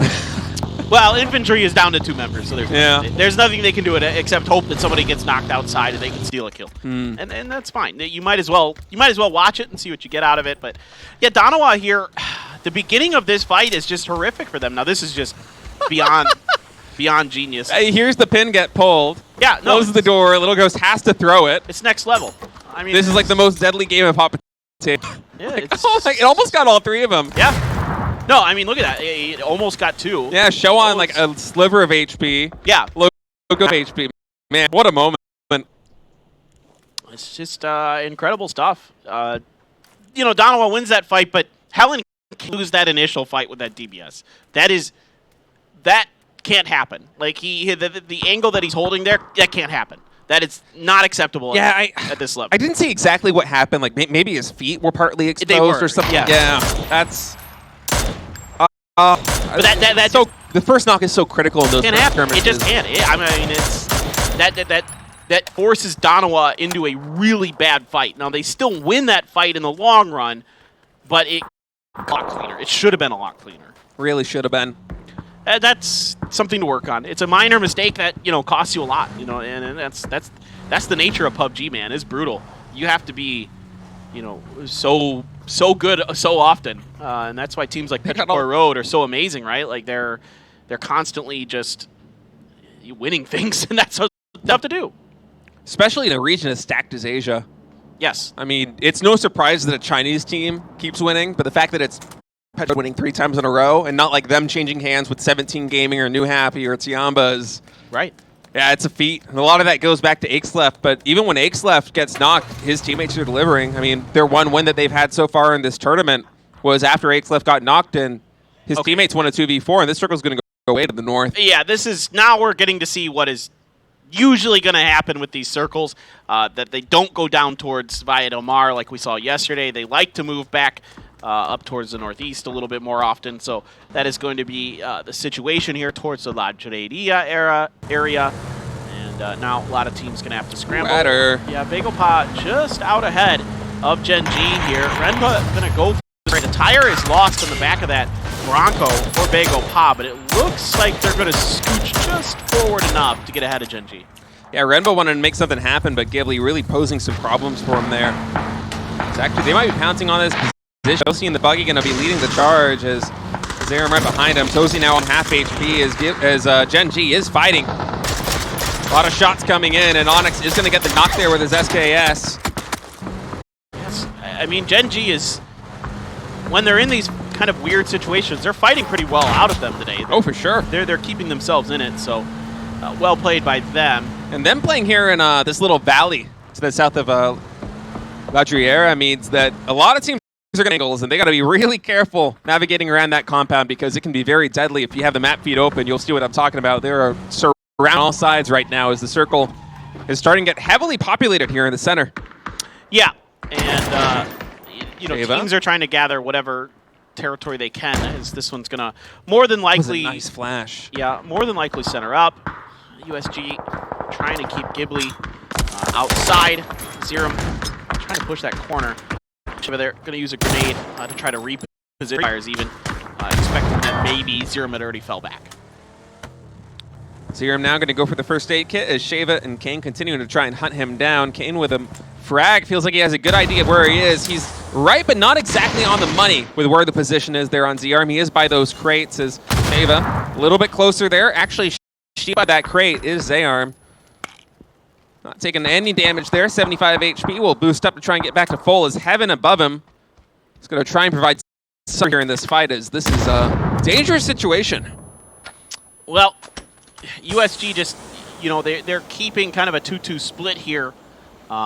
This is more of a contained so far than it is a all-out assault onto Ghibli's spot. I don't think they know, you know, exactly where everybody is, so they have to be cautious. And of course, with Heaven up here, kind of with the Overwatch position, until that, it might have already been by USG, but you know that makes things pretty tricky for them to continue to push forward, push past this firehouse, because then you're out into Heaven's, you know, viewpoint, and then he can maybe get a knock onto you. Axleft just got a knock onto a Tongmu, and GFY in this shanty town potentially in trouble, because a lot of times this is all that Axleft needs to feel like he can hit you and punch you hard. Oh, Axleft takes a lot of damage there with that jump down to 29 HP as he throws a nade. Not able to connect with any of the players for GFY as the battle is beginning to commence here. Ming behind all this. And going to get 2 knocks on GFY. That's Tongmu and 911 going down. I just love this. I mean, the outrageous amount of confidence that they have. All it takes is Axleft getting a knock from probably 200 meters, 300 meters away, and he's like, yeah, we're going. It's exactly what you said, man. Calculated explosiveness. That is Pero in a nutshell here at PCS, and they are playing to perfection as GFY is trying to find some way to salvage this position. Ming and going to get the finish on both of those guys. Tongmu and then go down as GFY going to try and scramble to get out of here. And Summer finally driving away. Pero will hear this and get that confirmation. And yeah, fantastic play. And this is critical too because they are out of the next circle, and anything they can do to clear their path to rotate in is going to make that journey a lot easier. Well, it's going to get real messy on the western side of this circle rather shortly. There is not a ton of space left to work with. The circle did go up to the northeast, and it kind of has to because the edge of the mountain to the south of the current circle is land ratioed, so it makes sense that it wants to go up in this direction. And GFY has to fight for the La Juderia area, which is not fun because that is a really wide open exposed area. There's a lot of angles into it, so it can be rather challenging to fight in and out. 4 a.m. rolling in too is actually Damwon Ki and Tiamba now continuing their long protracted battle here at PZS as Linshu's going to go down. Chewy also got a frag. Undergoing as well as, man, they're trading on both sides, but Tiamba getting the better deal of it right now. 3 players still up. Oh my god, Loki able to hold down the hip fire there. Got the knock, and he's going to get the finish as well. So Loki doing what he can, but I don't know why these two teams are fated to fight every single time. They just have very similar rotation ideas. Loki able to dodge a couple grenades. Now, if there's anybody on Damwon Ki is capable of heroics, especially with that knock coming from long range, and Loki's going to finish the job. Somehow, some way, Damwon Ki is winning these fights. Yeah, Freaks with a little bit of help there, as I think a cat actually got a knock on one of those, and that's going to be Tiamba going down as Damwon Ki with 1 player left standing will emerge victorious from that scuffle. How? I mean, they got a little bit of help from the Freaks is really what it was. The Kwangdong Freaks got a knock there on the Tiamba from long range, and that opened up the door. Wei's got the M24. Oh, does he? He does. I saw. Let's watch that. In the kill feed, right? But they got Peril up on this. How many times are we going to see Ming on a hillside just slamming teams? He's so good at peeking and repeating.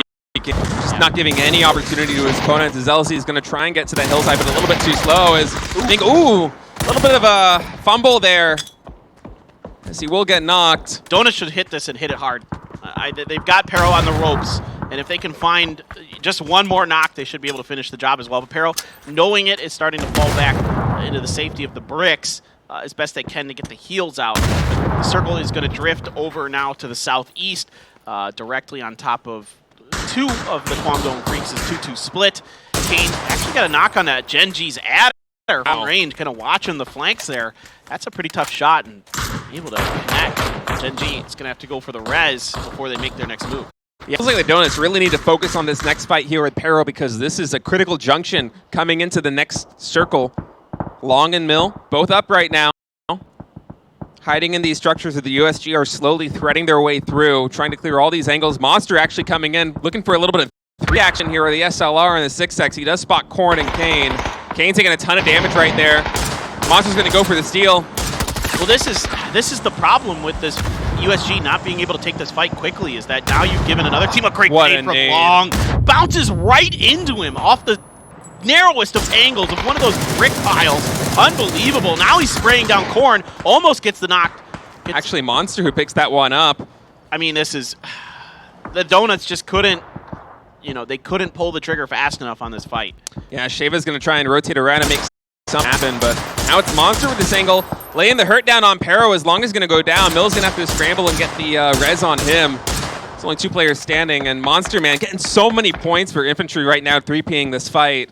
He's just farming. Infantry's making the best of a bad situation, right? Like, absolutely. This game started out horrifically for them, and now Monsters and Longs are at least scraping together a few more points. Sheva going to go with the free grenade. Comes up short and timed a bit too quick. Going to follow up another right into Onyx's face, and Onyx able to sidestep it just enough that he doesn't get knocked at least. Yeah, just a little bit short there as Onyx only takes a little tiny bit of damage, and Sheva... He's in the blue again. Might get caught by the blue. He's in a really dangerous position. Monster now continuing. You could say it's deja blue. Oh, God. Oh, God, don't. Yes. The dad jokes are coming. All right, Mill trying to see if he can venture it. Well, and Long's going to pay the price for that venture. Adder is 4 nades right now, so this is a really dangerous one here for Mill. Well, he's got to avoid getting knocked so he can use them. There we go. All right.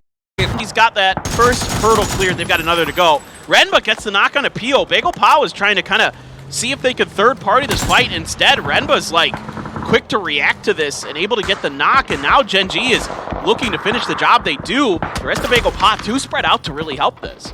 Yeah, and Onyx, if he had looked a little bit longer, might have had an angle there on Two Heart, but instead Two Heart going to be able to retreat safely back to DG and Songjong as they're in the western compound of this next circle.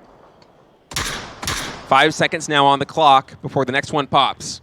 Yeah, I think, you know, Pio is just trying to get that on his own as he's wants to, right? He likes to go out on his own and try to see if he can sneak kills. It's just Renba hit a hell of a spray. Now, eventually, Genji is going to go down. In fact, Sheva got involved in that. Even though he dies in the blue, he was able to kind of hasten Genji's demise. And GEX is a part of that as well. 4 kills on the round for them. Maybe looking to have one of their better finishes that we've seen from GEX. We'd like to see it. The Freaks as well, down towards the bottom end of that leaderboard, looking to maybe come through with a good result. Then, of course, you have Bagel Paw and New Happy towards the top, tied currently, if you look at the live leaderboard up on the left, with a lot to play for. Bagel Paw wants to see if they can slam together 2 wins in a row here and fuse themselves a first-place spot right now. Yeah, it would be cool if they could do it. And one thing I'm really interested in right now is the Freaks setting up this 2-2 split. They are covering so much terrain. It seems like a very high-risk maneuver. We'll see if it pays off for them as we're getting a replay here of this action. Yeah, this that New frag. Happy just, taking down Tyloo. I hate these tractors. They're so difficult to play around. Yeah, not made for fighting. Made for farming. This time it's Tyloo getting farmed. Yeah, New Happy's going to pick up a lot of points there. Absolutely. Well, New Happy, still tons of damage now. They're starting to pick up the kills today. Yeah, 5 already in this lobby. Yep. Loki down to just bandages, so unless he can find some kind of space. Oh man. He's got to go for DG. He's going to get DG. Oh, he's killed. Plus, look at that. Oh, he almost got the end. Yeah, that was kind of crazy, actually, getting another point for his team there. Yeah, Two Heart's going to be the one who finds the kill on the Loki, but Loki at least, grabbing some placement points and kill points. He didn't get DG, did he? He did get DG. There is one DG's player not. on. Yeah, Bagel Paw, yeah. No, he's dead. Yeah, okay. So just Two Heart now alive for Bagel. So that was pretty devastating from Loki, and now GEX has the high ground, and Two Heart's, I don't know if he's resable. GEX is kind of angling down towards them, and they know that GX knows they've got the better position on this circle, and they can gatekeep. Yeah, it looks like they're kind of content to let Two Heart bleed out here as he's going to play for a little bit more survival. Perhaps get one more kill, get a little bit more placement points. Is this a dangerous situation? No, you're going to be a hero? He's going for it. He doesn't have any smokes left. He's going to go for the res. I'm really surprised by this, actually, man. What a bro move. If we were an 80s movie, we would be playing, like, a song. We'd have a montage right now for Sung Chong. this play that he. What a legend. Yeah, well, I don't think it's going to go well. I don't think so either. That's why it's heroic. Yeah, really, really dangerous. Wow, he did get that res. They got the res. The nades didn't connect. How many smokes do they have? Well, I don't think Sung Chong had any. I don't know how many Two Heart actually has. I don't know if there's any bodies there either. I kind of doubt it, so we'll see. Snade's on very low. They got the heels off, dude. They might squeak out of this. Now, the Freaks should absolutely win this game. It's just a matter if they can. That 2-2 split is... God, look at him go. I know. The 2-2 split the Freaks has me really concerned. But the more grenades that GEX has in their hands, the worse this is for Bagel Paw. Feels like none of these nades are connecting, though. They're just getting a little tiny bit of damage. It's just a really tough angle here. It's such a sharp slope. Yeah, exactly. You have to cook it perfectly, otherwise it's 100% going to go past. The fire did catch Two Heart there. He didn't get knocked, but... and then you also have kind of Lash K and the Freaks still watching this fight from afar. Now Bagel Paw has to make a run out in the open to try to get out, but they're getting from the Freaks. The cover fire from the Freaks is good enough to get a knock and slow GEX up. Yeah, Lash gets a knock, and with only 8 seconds on the clock before the circle starts closing in, it's going to be a really dangerous situation for these teams on the north side. Hey, Lash has got a... Well, he helped get a kill. He didn't get the kill, but he got the assist. Yeah, that's Two Heart going down now. As Sung Chong going to be the last man standing here for Bagel Paw and GEX. They're rolling on in. Everybody get in the trunk. Lash is just a little bit off so far in this tournament. Now Sung Chong, line him up. Sung Chong, he might be able to get a couple more. I'd say just let the Freaks do it. Yeah, he gets them. Wow. Sung Chong with a beautiful spray, man. They went right past him, and he will... Oh, yeah, he does get cleaned up there. Okay, Sung Chong does get cleaned up there by Lash, but, man, did he convert a lot of points there for his team. I mean, he's I said earlier, he's spent so much for the side of Bagel Paw all throughout their short tenure as a team. He's the one who won the final game of PWS to get them here. And you can see there that up close and personal, he is feeling it right now. Well, I'll tell you what, State, I think this one's probably done. Feels like it. If I'm being brutally honest, I would love to see New Happy find a way to win this game, but it is a very low percentage chance. Yeah, I mean, with HS going down as well, there's only one player left standing here for New Happy, and the Freaks really played these final 2 circles perfectly. They went for that 2-2 split. They were ambitious with it, and they made it work, and they control some territory that it's just nice, clean finish here at the end. I mean, unless None pulls off a miracle, Does get the res off on HS, so there is a little bit of a chance. There is a world where New Happy can come through with this, but man, the question is, are we living in it? And Sakari comes in with a nade. That's HS going down again. I mean, Nan should just die to the blue. There's no reason to try to fight this out. Yeah, the Freaks just a fantastic position there.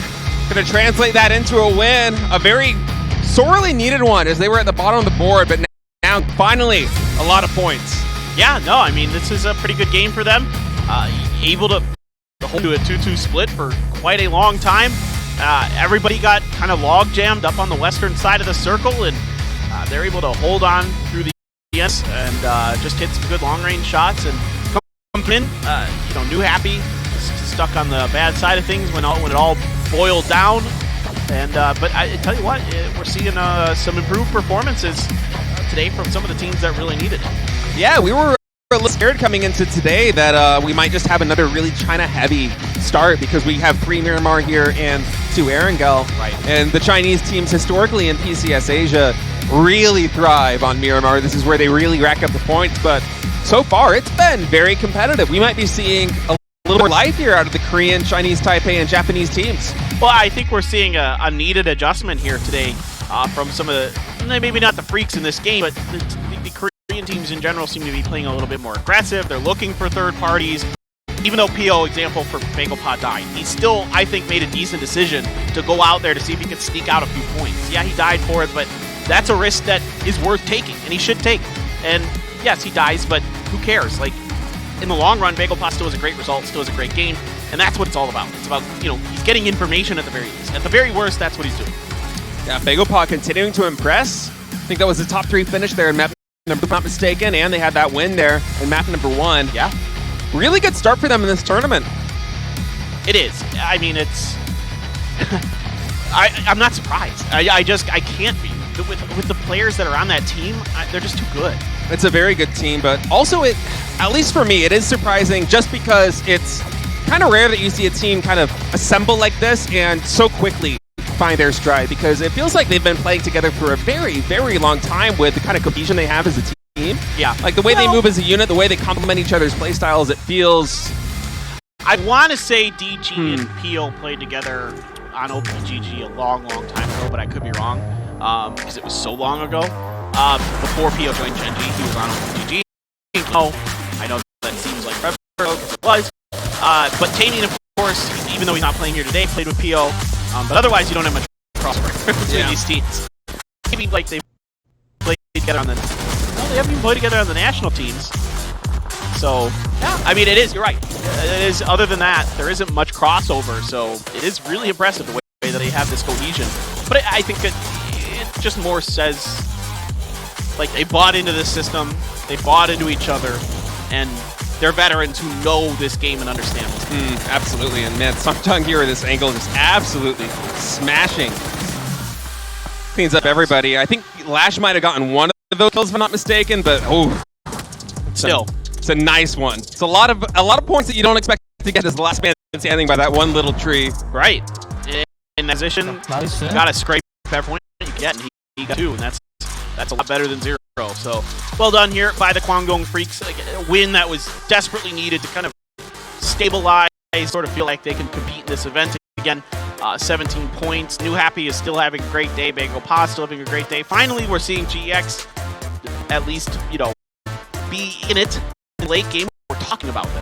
Yeah, that was a pretty good performance out of GEX, and I'm excited about seeing that from them on Miramar of all maps as well. I mean, usually if I think about a team like GEX finding their stride, it's going to be on Erangel, where you can be a little bit more conservative with your rotations, you can play with a little bit more cover, you can just kind of be a little bit more timid and not take too many risks. But on Miramar, oftentimes, if you're getting the top 4, unless you're absolutely gifted something, you really have to fight for it.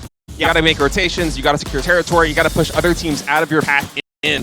And GEX managed to do that, getting a top 4 with 8 points. You're exactly right. And so, for what it is, GEX, look, I mean, we all saw what they could do at PGC last year, where they had a great, unexpectedly great performance, where nobody believed in them to even make it to the grand finals, and then it was 9th or 10th place, or 8th place, or whatever it was. They were still in, like, the conversation where everybody was like, man, they're playing really well.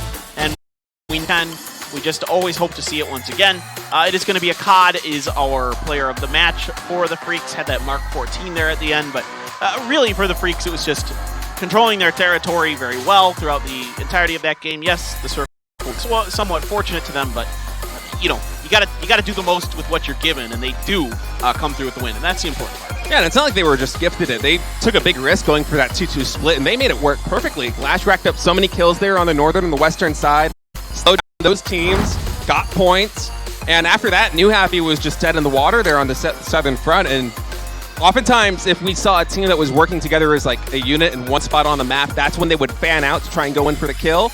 And like the Freaks, because of that 2-2 split, they don't even need to, they can just skip that step. They just come in from every single angle and clean up. And there we go. Bagopar right now in first place on the total leaderboard at 58 points. This is not the result I was expecting. And behind them, a wave of China as New Happy, GFY, 17 Gaming, and Tyloo round out from 2nd to 6th place. Yeah, it's 10 points down to 7th. I mean, it's still very tight. It is extremely tight, and still only 18 points to 9th place. So we started today, and it was 19 points to first place from 9th place. Right now, it is 1 point less than that. And that's what everybody's playing right now. And now the Freaks shoot up to 10. You know, Donawa is starting to slowly put a few points together in these games. I would say Donawa is getting a little bit put in awkward situations, but they're not playing good defense right now. Like we saw yesterday against Tyloo in those houses to the southeast of Hacienda, that they did not play good defense against Tyloo. This time they don't play great defense against 17. Yeah, they win these fights in the long run, but it's like on heroics of soul individually, and that is not a recipe for success. So there's some things that need to be cleaned up there if we're going to see kind of the Donawa we're used to seeing. Yeah, they had a good showing in map number 1, though, at the very least. So I'm hoping that we see a little bit more from. We know they're all capable of it. It's a solid team. I mean, pretty much all of the teams here are capable of having great finishes. Basically everybody. Basically everybody in this lobby is really good, and they can absolutely make a run in this event. So, you know, maybe there's teams that I don't think can win it, okay, but they can still finish very highly, and we're going to see if that's going to happen. So we're going to take a break. We're coming back to you guys. We've got a Miramar and an Erangel next here at PCS 7 Asia. Don't go anywhere. We'll be back soon. 사람들이 2층이 라스트야? 지금 살리는 거 몰라? 안 가도 돼 그냥. 같이 가야겠다. 같이 가자. 같이 가자 이거. 같이 가서 푸탁으로 정리하자 수착으로. 나 수류탄 있어. 나 수류탄 있어 나도. 하나만 나지 말자. 붙이는 건 상관없는데. 그냥 수류탄을 최대한 먹어보자. 1층 들어왔어. 기존 1층 들어왔어. 기존 1층 들어왔어. 1층에다 수류탄 넣고. 파란색 들어왔어. 다시 1층 넣을게. 파란색 넣을게. 들어왔어. 넣었어 파란색 1층에. 다시 넣을게 이거. 1층 아니야? 2층 하나 보다. 나이스.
Looks like they're setting themselves up for another win.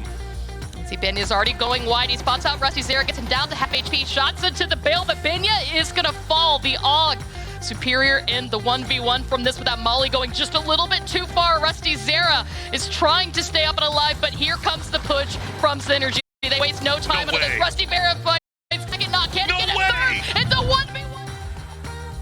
เนียนไหมเนียนแหละเนียนดูครับเพื่อนช่วยเคาะไกลๆมาครับผมทำให้ทีมทอนฟ้าตัดสินใจที่จะขยับออกนะครับ มุมไกลๆครับตัดสินใจไปเลยนะฮะไม่รอยื้อครับก่อนเพราะว่าเดี๋ยวอาจจะไม่ได้ไปไง ใช่ โอ้นี่เอ็นโกสิตบอกโอ้เนี่ยใส่เกียร์อาร์ถอยหลังไปเลยแล้วกัน โอ้โหถอยไปก่อนถอยไปก่อน ถ้าขับเดินหน้าแล้วโดนยิงตกรถขับถอยหลังดีกว่าเนี่ย Claimed some space further into the zone, seized the zone shift back in their favor, and tried to go back to their initial. Nope. But it was already occupied, already taken. Jervis baited the bike, but still lands the shot on Trick. That's the man who just dumped. Coverage, and now full line of sight. The only threat they have is this rotation. It's starting to come in from United. And Oh no!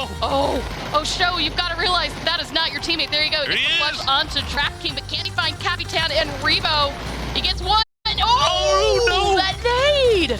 Valiant with no HP. Capitan will go down, but no, those are going to be going over to Wildcard as they clean up everything. And now Wildcard sitting on 10 kills. Fortunately, they've got a little bit of a better line and are avoiding the shots from Sonics from 4 p.m. You can see Peak Selfish getting knocked a little bit low here. Oh, and this is a mess, though. They are so entangled. And here comes the Steve Swats. Oh, Okay. and it's two. It's 2 for nothing there for BBB. That's a big 2 knocks here for BBB. If they can manage to flush them out, get those points. HVZ going to pull out. He's going to get spotted by Gat.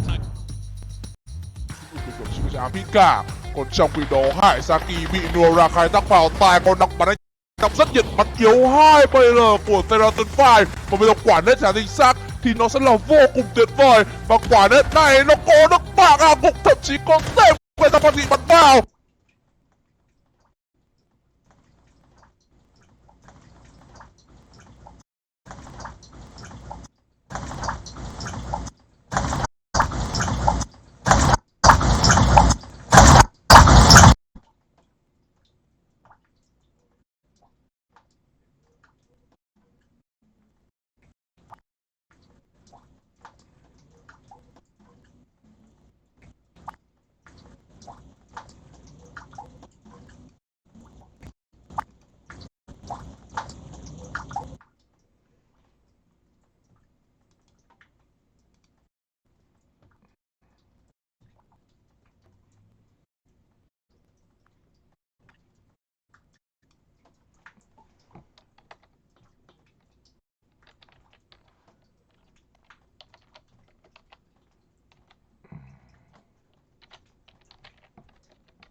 And welcome back, everybody.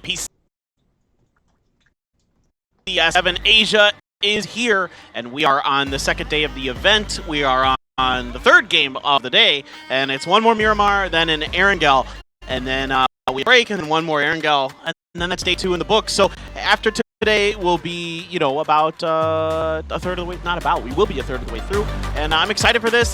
Today has been really good so far. It's kind of interesting. We were just talking during the break that Korean teams are winning a lot, but they're nowhere near the Bagel Pa, nowhere near the top of the leaderboard. China has won 1 out of 7 games, and they have, I think, every position from 2nd to 6th place on the leaderboard, which is just insane. This region is so good at racking up the kills. They don't care about winning the maps. Well, I mean, of course, if you win a game, that's the cherry on top, but they are playing to fight, they're playing to get damage, they're playing to get kills, and they are racking up the points.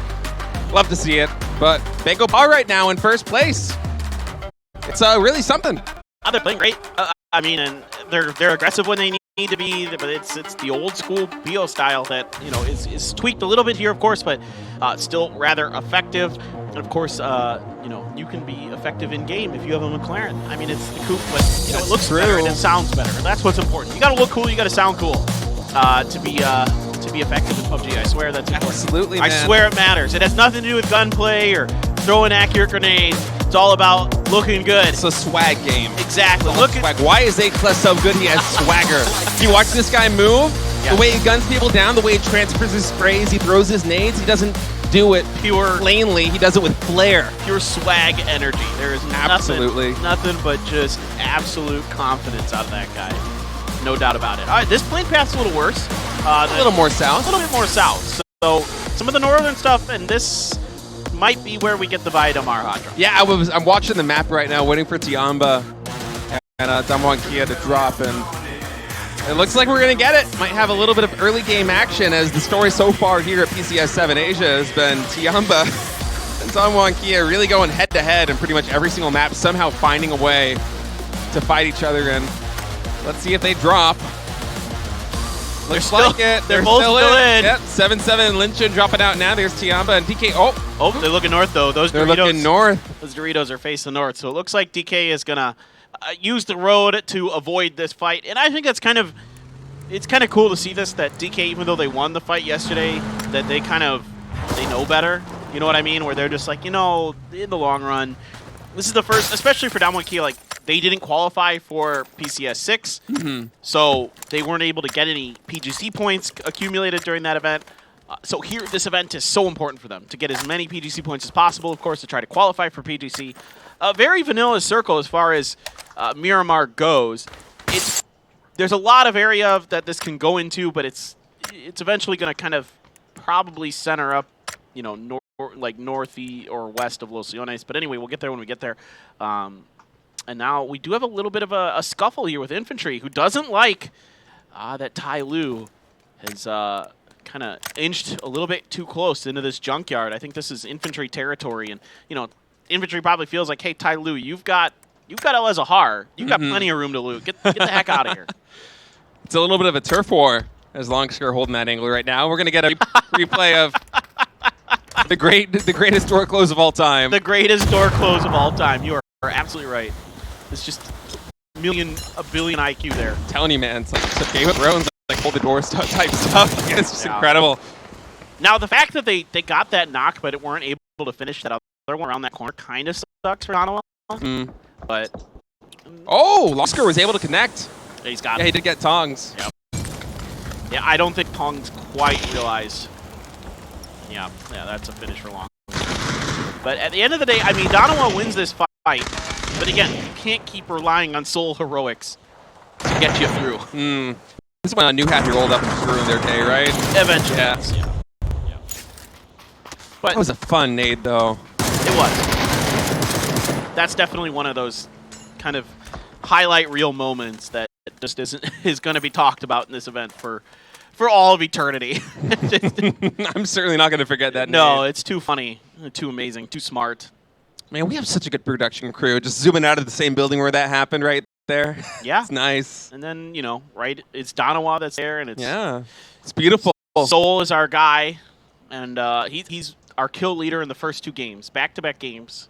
So he's got 8 kills in 2 games today or something like that. Oh, is that right? Was he the kill leader in He was. match number 6? He was. Yeah, and Donovan showing up. They had a really slow start in day number 1. I remember we were a little bit disappointed with that.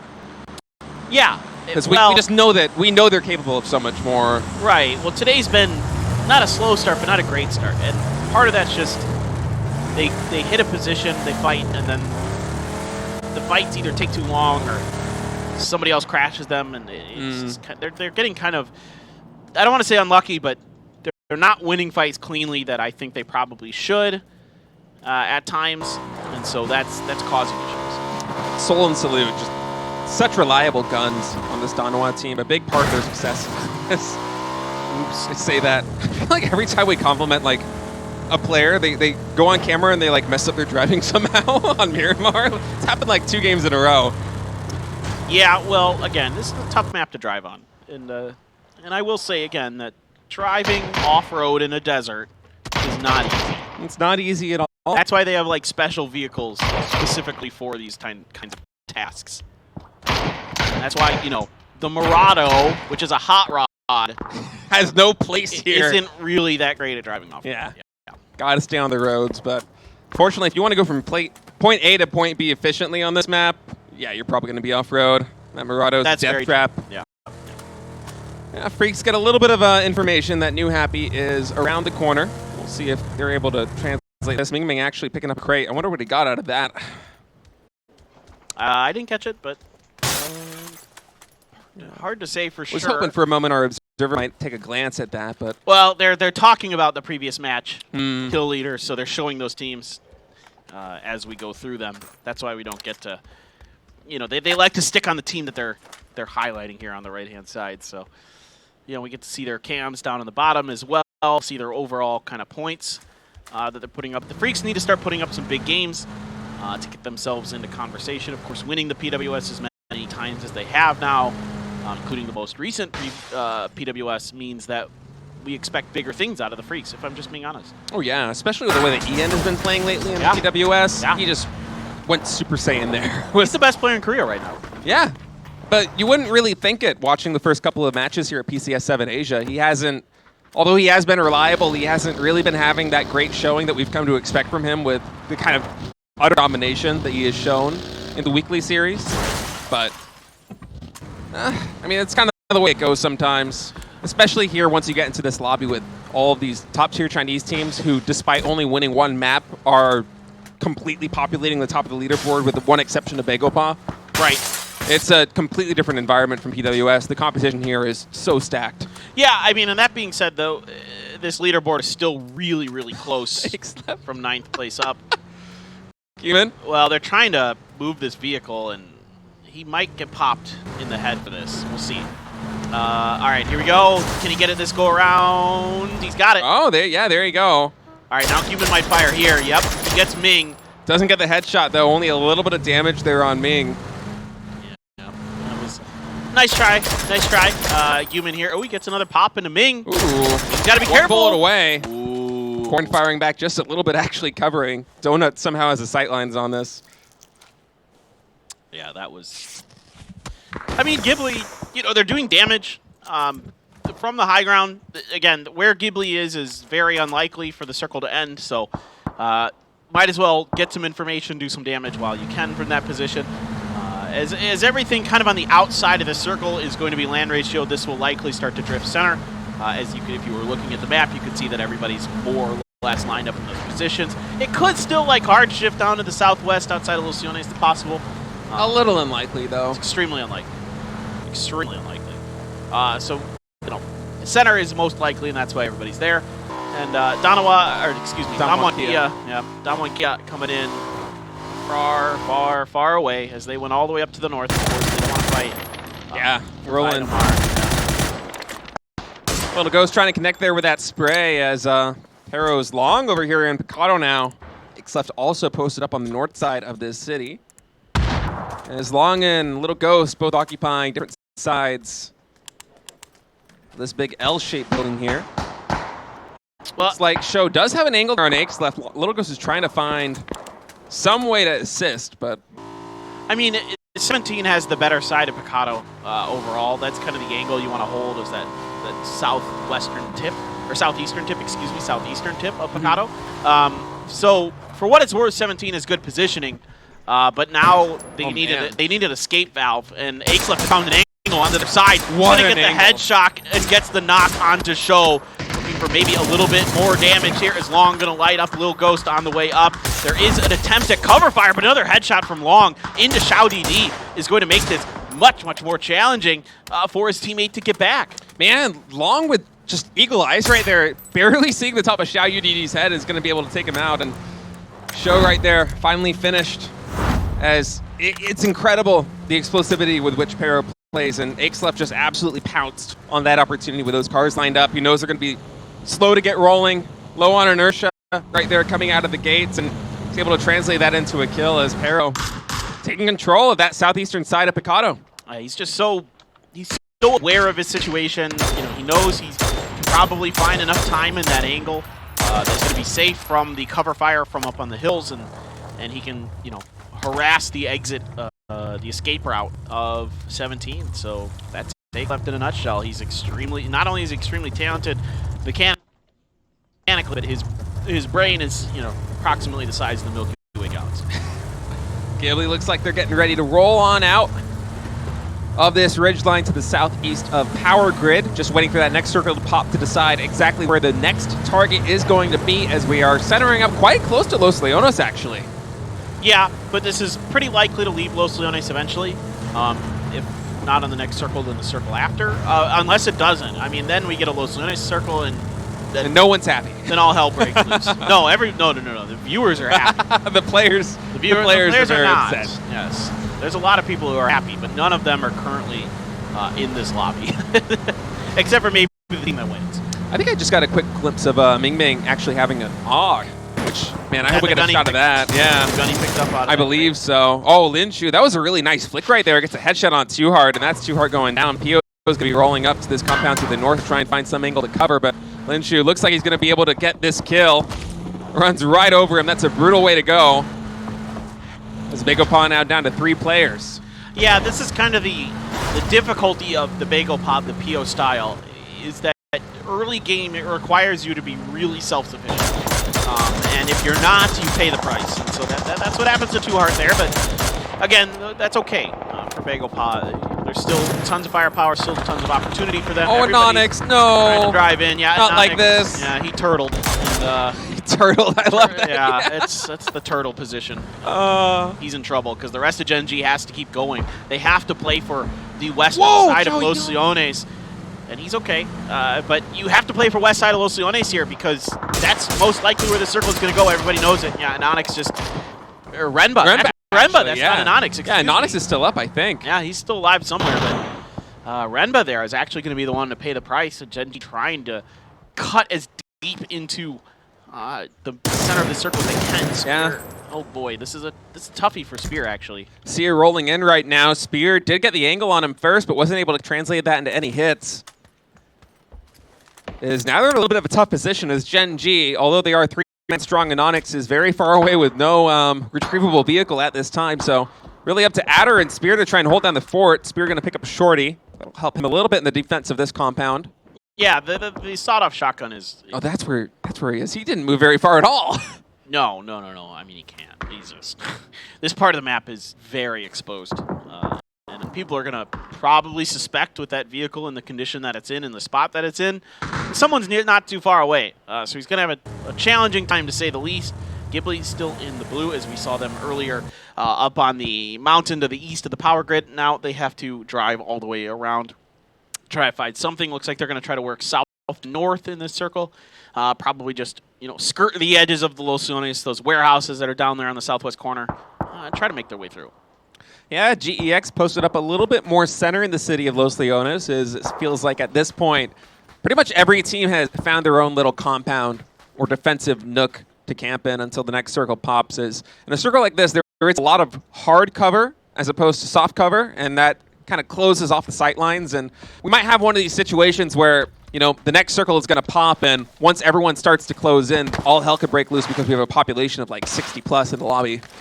I mean, I wish this would go to Los Leones because those are the best circle finishes ever. There's so much interesting stuff that can happen. It's very unlikely to, And yeah, so we're going to go southwest of Los Leones here. So this is the next circle is probably going to go more west than not. It doesn't have to, but that's the most likely kind of outcome.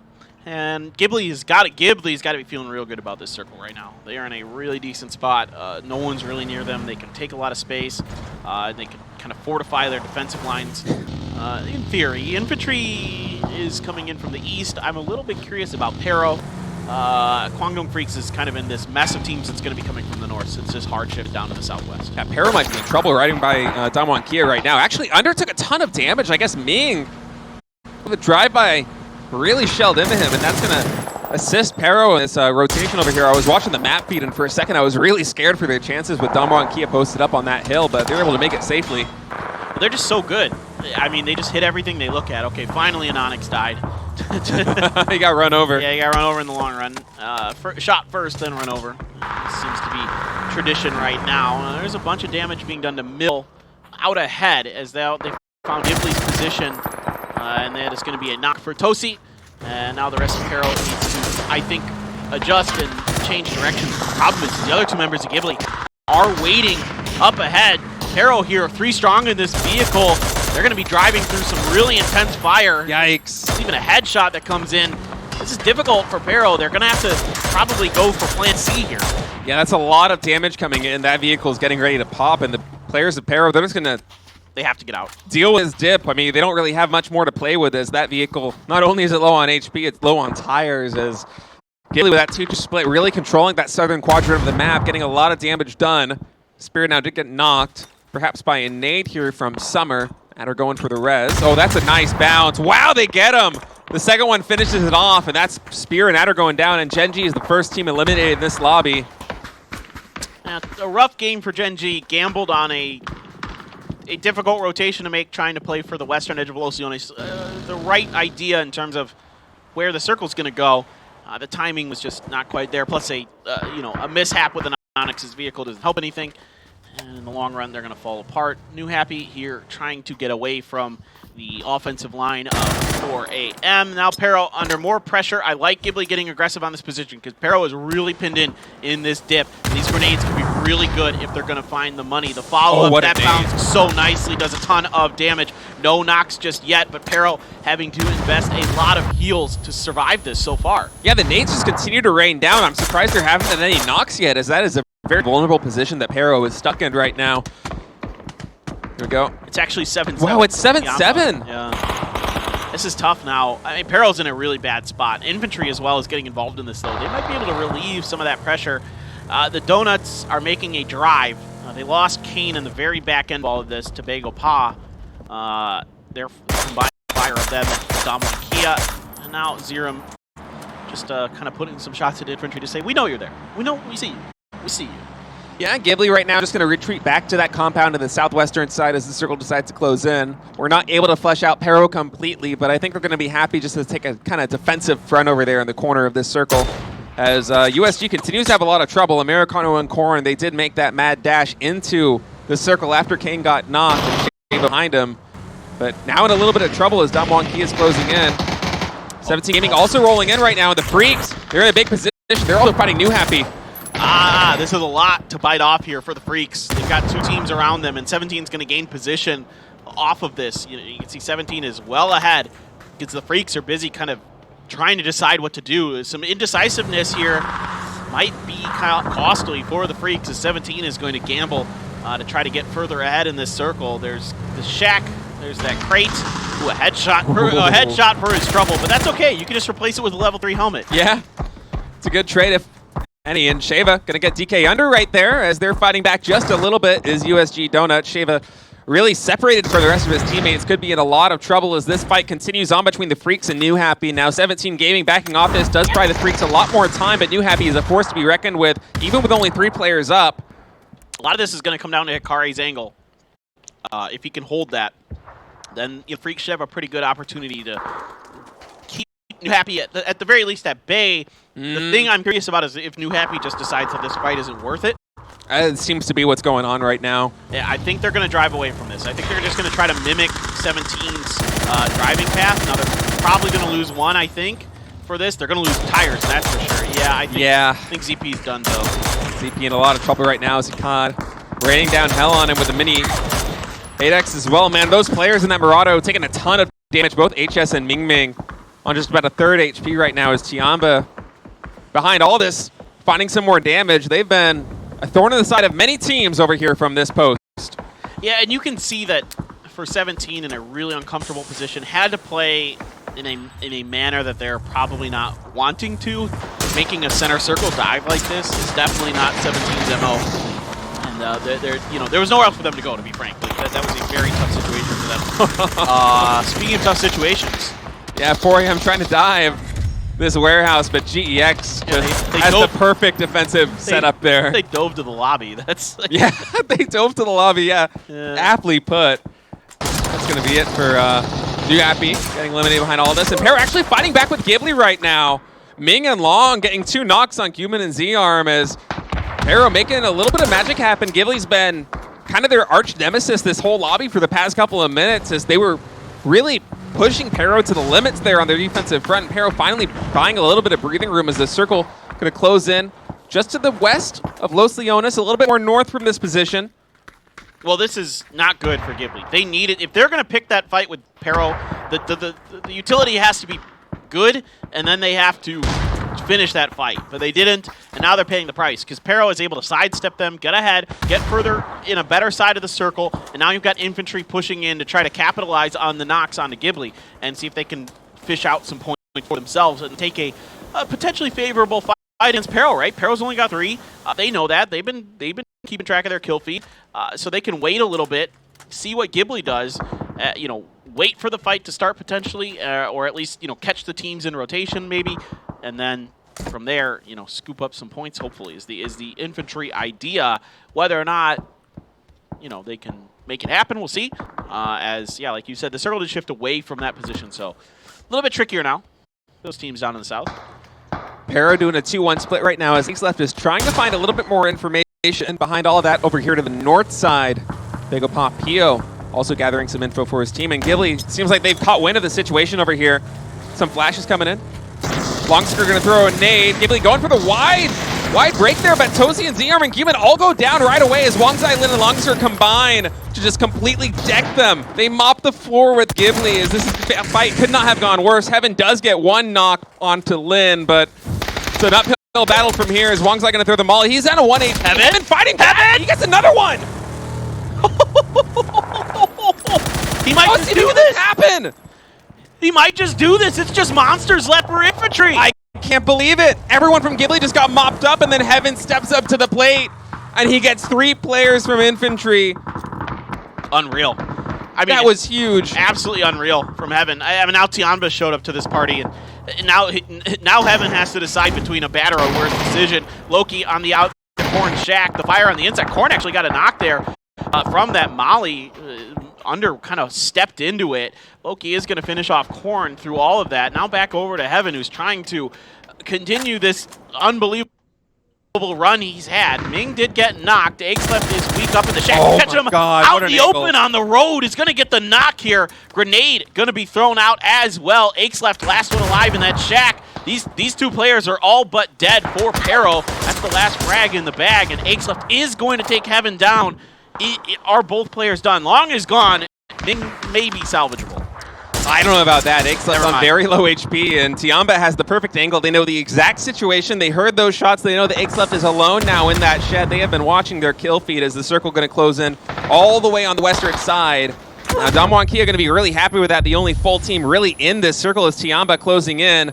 The Freaks, in the meantime, continuing this fight over here with Bego Pa. Pio on the vanguard here for his team. Sakari starting to push up.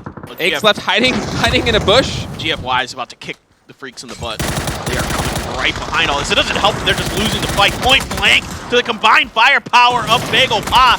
Pio, the only one left, but GFY strikes from behind. Does some serious damage. I don't know how in the world Akkad is doing that. He finally goes down. He's able to keep alive. Here comes Donawa. Pio is probably about to be sent home. Indeed, he is taken out by Lambu. Now you've got a 4v... I'm not exactly sure what GFY is. Oh, they've got 3, but 1 is knocked. Yeah, 3 but 1 is knocked as Now it's going to be GFY versus Donawa as the dominoes continue to fall here on the northern side. Tyloo's coming into that fight too. Damwon Kia, man. Tiamba's got a world of hurt. Only Tong is up, I think. It's Under coming in with a nade. He's going to try and fish this one out. He ain't happy. He's very, very hurt. Able to get that first aid off, though, so recovery for him. Tianba as a team, though, is in disarray. As Lin Shun is way on the other side of that road. Now Donawa has a defensive line set up for GFY. GFY, if they can find a knock, might be able to bust through this as they're back up to 4. It is Tyloo on the side who's hitting Donawa's flank. They're not hitting GFY, so now Donawa is stuck fighting on 2 fronts. Lambu tries to poke out around the side, not able to find much damage. It's Soul and Salute going down really quickly. Helen and Lambu trying to do what they can, but it's just Lambu alive, and he is taking a ton of damage here, and the timing is just horrific for Donawa. Yeah, Donawa really unlucky there as Tyloo just fights back on that other side, and now GFY versus Tyloo going to be the last remaining fight here in a Tongmu. Man, he's continuing his great run. Gets a ton of damage in there, another knock. And that's going to be it. Tyloo's eliminated GFY. They salvage that situation, and they secure the top side of this map, and now we're only down to 5 teams. Well, GFY, like I always say, you want to be the last team to the party in competitive PUBG.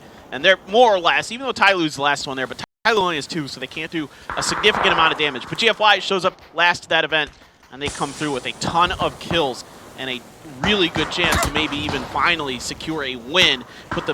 They've already put themselves back on top of the leaderboard. Can they get any further is the real question. Well, they've got a lot of space over there on the north side of the map right now. Is GEX there in the south right? DK all the way here in the bottom left. Tom's going to try and make something happen.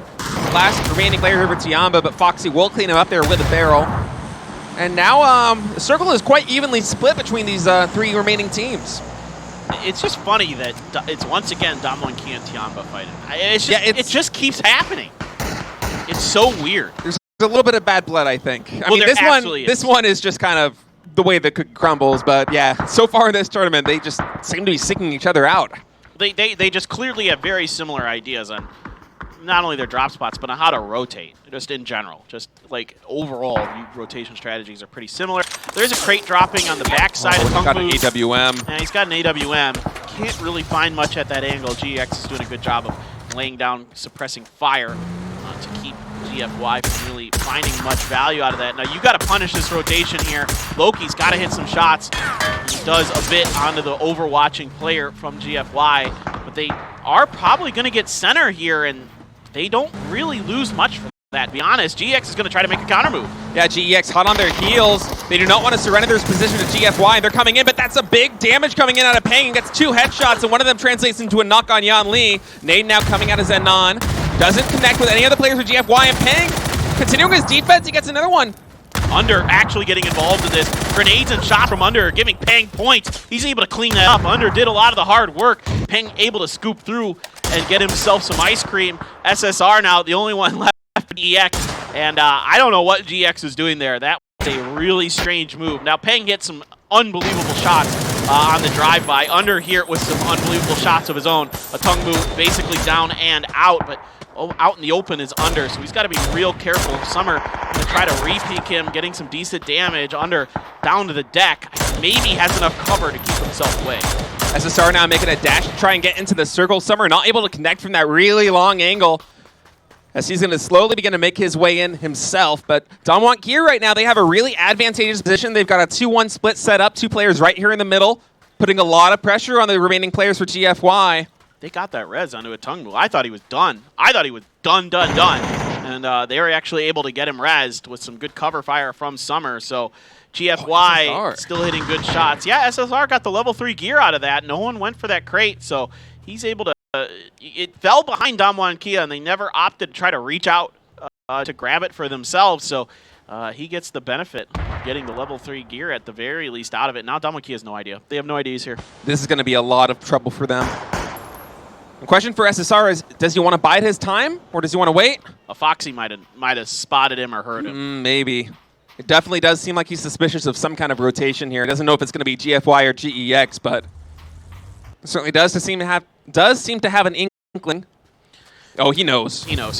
He heard or saw something. One of the two. Now SSR with a great barrel spray is going to get Foxy down. He's dead. He's done. Damwon Kia in a lot of trouble now. This is a huge problem for them as GFY is going to take advantage of this and spread out just a little bit more here on the northern half of this circle.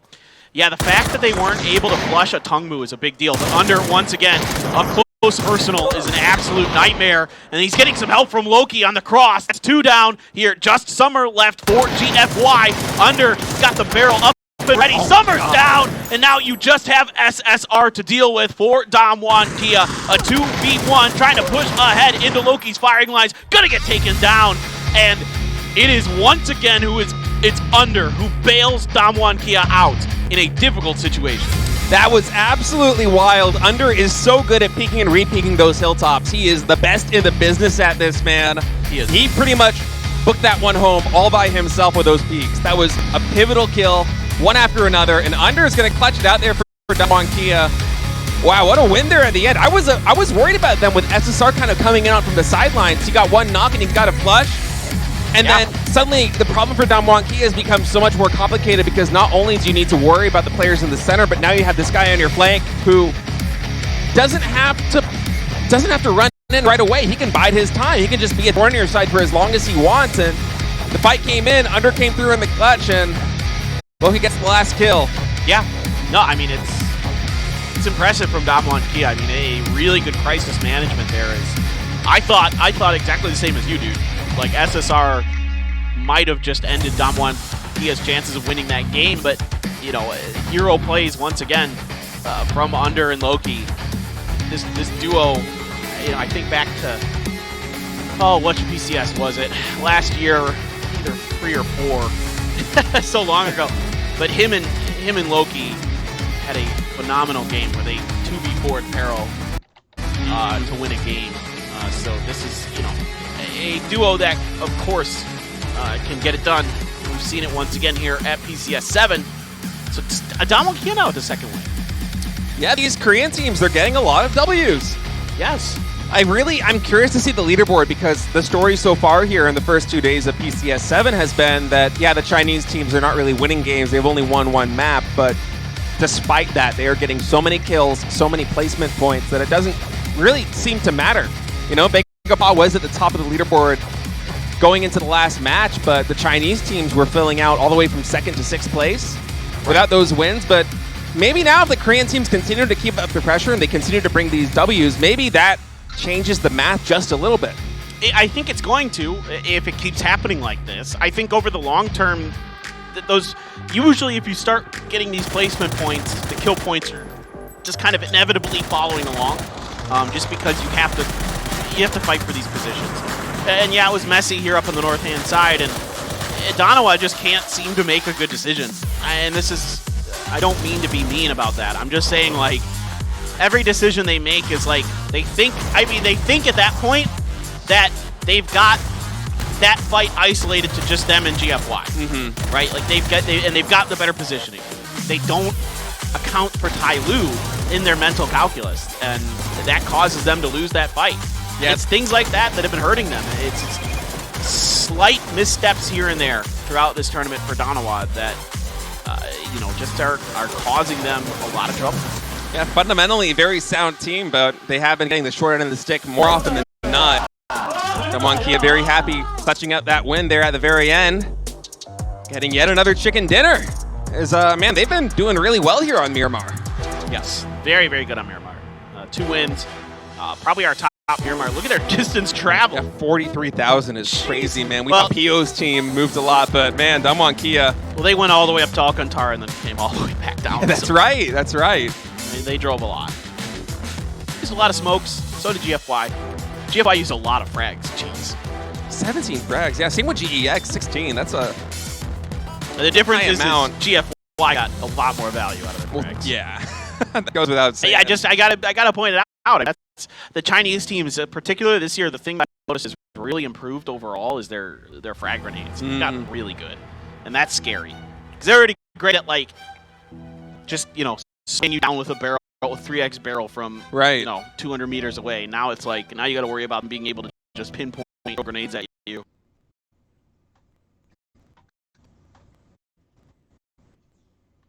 I believe he is second on the total kill leaderboard with 16, just behind Xlep. So, yeah, he's been getting a lot of damage done there for Damwon Kia, a critical part of their success so far here, especially on Miramar. So they're getting their second win, and I am eager to see that leaderboard. It feels like oftentimes when we cast these PCSs, you know, like the leaderboard, I said it on day one that it kind of feels like a suggestion, but right now it really kind of feels like it is telling a story. And that story is that these Korean teams are actually stepping up just a little bit. I mean, we did have the Chinese teams, yeah, all the way from 2nd to 6th place coming out of this map, but I really do like what we're seeing out of the Korean teams. It doesn't feel like they're kind of falling to the trap that they did in PCS 6, where their play was a little bit too timid, a little bit too slow, a little bit too focused on the chicken. Because some of the times that we're seeing them make decisions, especially these top teams like Damwon Kia and Bagel Pod, feels like they're making decisions that set them up not just to get deep into the game, but also to win fights and get kills. Yeah, it's better. It's getting better. There's still work to be done, I think, overall, but yes, it is better so far here. It's still not enough. It's still not enough kill points. It's still not enough to get to where they need to be, because right now, you know, no matter what, I know that this leaderboard is still China heavy. Still on the left-hand side of that leaderboard, it's still going to be mostly Chinese teams. So yes, they're getting wins. Yes, they're looking good. Yes, they're having exciting games, but they're not consistent. And so, you know, we need to, you know, if they're gonna make a run at this, it's gonna need to start happening. Bagel Pod has been very consistent for the most part, especially today. They've looked really good. They've been getting deep into every game, putting up some decent kill numbers, you know, even getting the win in the first game. Damwon Kia, yeah, they've had 2 really good wins, but outside of that, they've been very quiet. Yeah, they're probably in the middle of the pack right now, I would expect on that leaderboard. Is kind of an interesting finish here. We had Damwon Kia, GEX, and GFY really evenly spread out across this. I don't...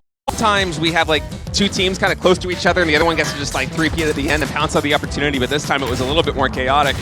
Yeah, I mean, I'm worried about GEX in this situation, because they drove into a spot where they're under firing lines of Damwon Kia in the grenade range of GFY. It just, I mean, I know they had to move into the circle somehow, of course, I get that. It's just a weird kind of timing there. It was, because Damwon Kia stepping up on top of that just kind of mowed them down. Plus, as you said, the nades from GFY, and maybe they thought they could flush GFY out that's what they right thought, away, sure. Yes, but yes, that's like, well, that's a Hail Mary, man. Like, that's a big gamble. Yeah, well, they saw GFY take a lot of damage on the way in. Like, the thing was, it probably wasn't as much damage as they thought. Like, because there was really a lot of blood spraying out of that truck as it was driving through. Because I think the GFY players were at about half health, both the 2 of them that were in there. So I think in GX's mind, they can get in there and finish the job. It's just they just didn't. I mean, it's not a terrible decision. I'm not saying it was that bad. You know, they couldn't execute.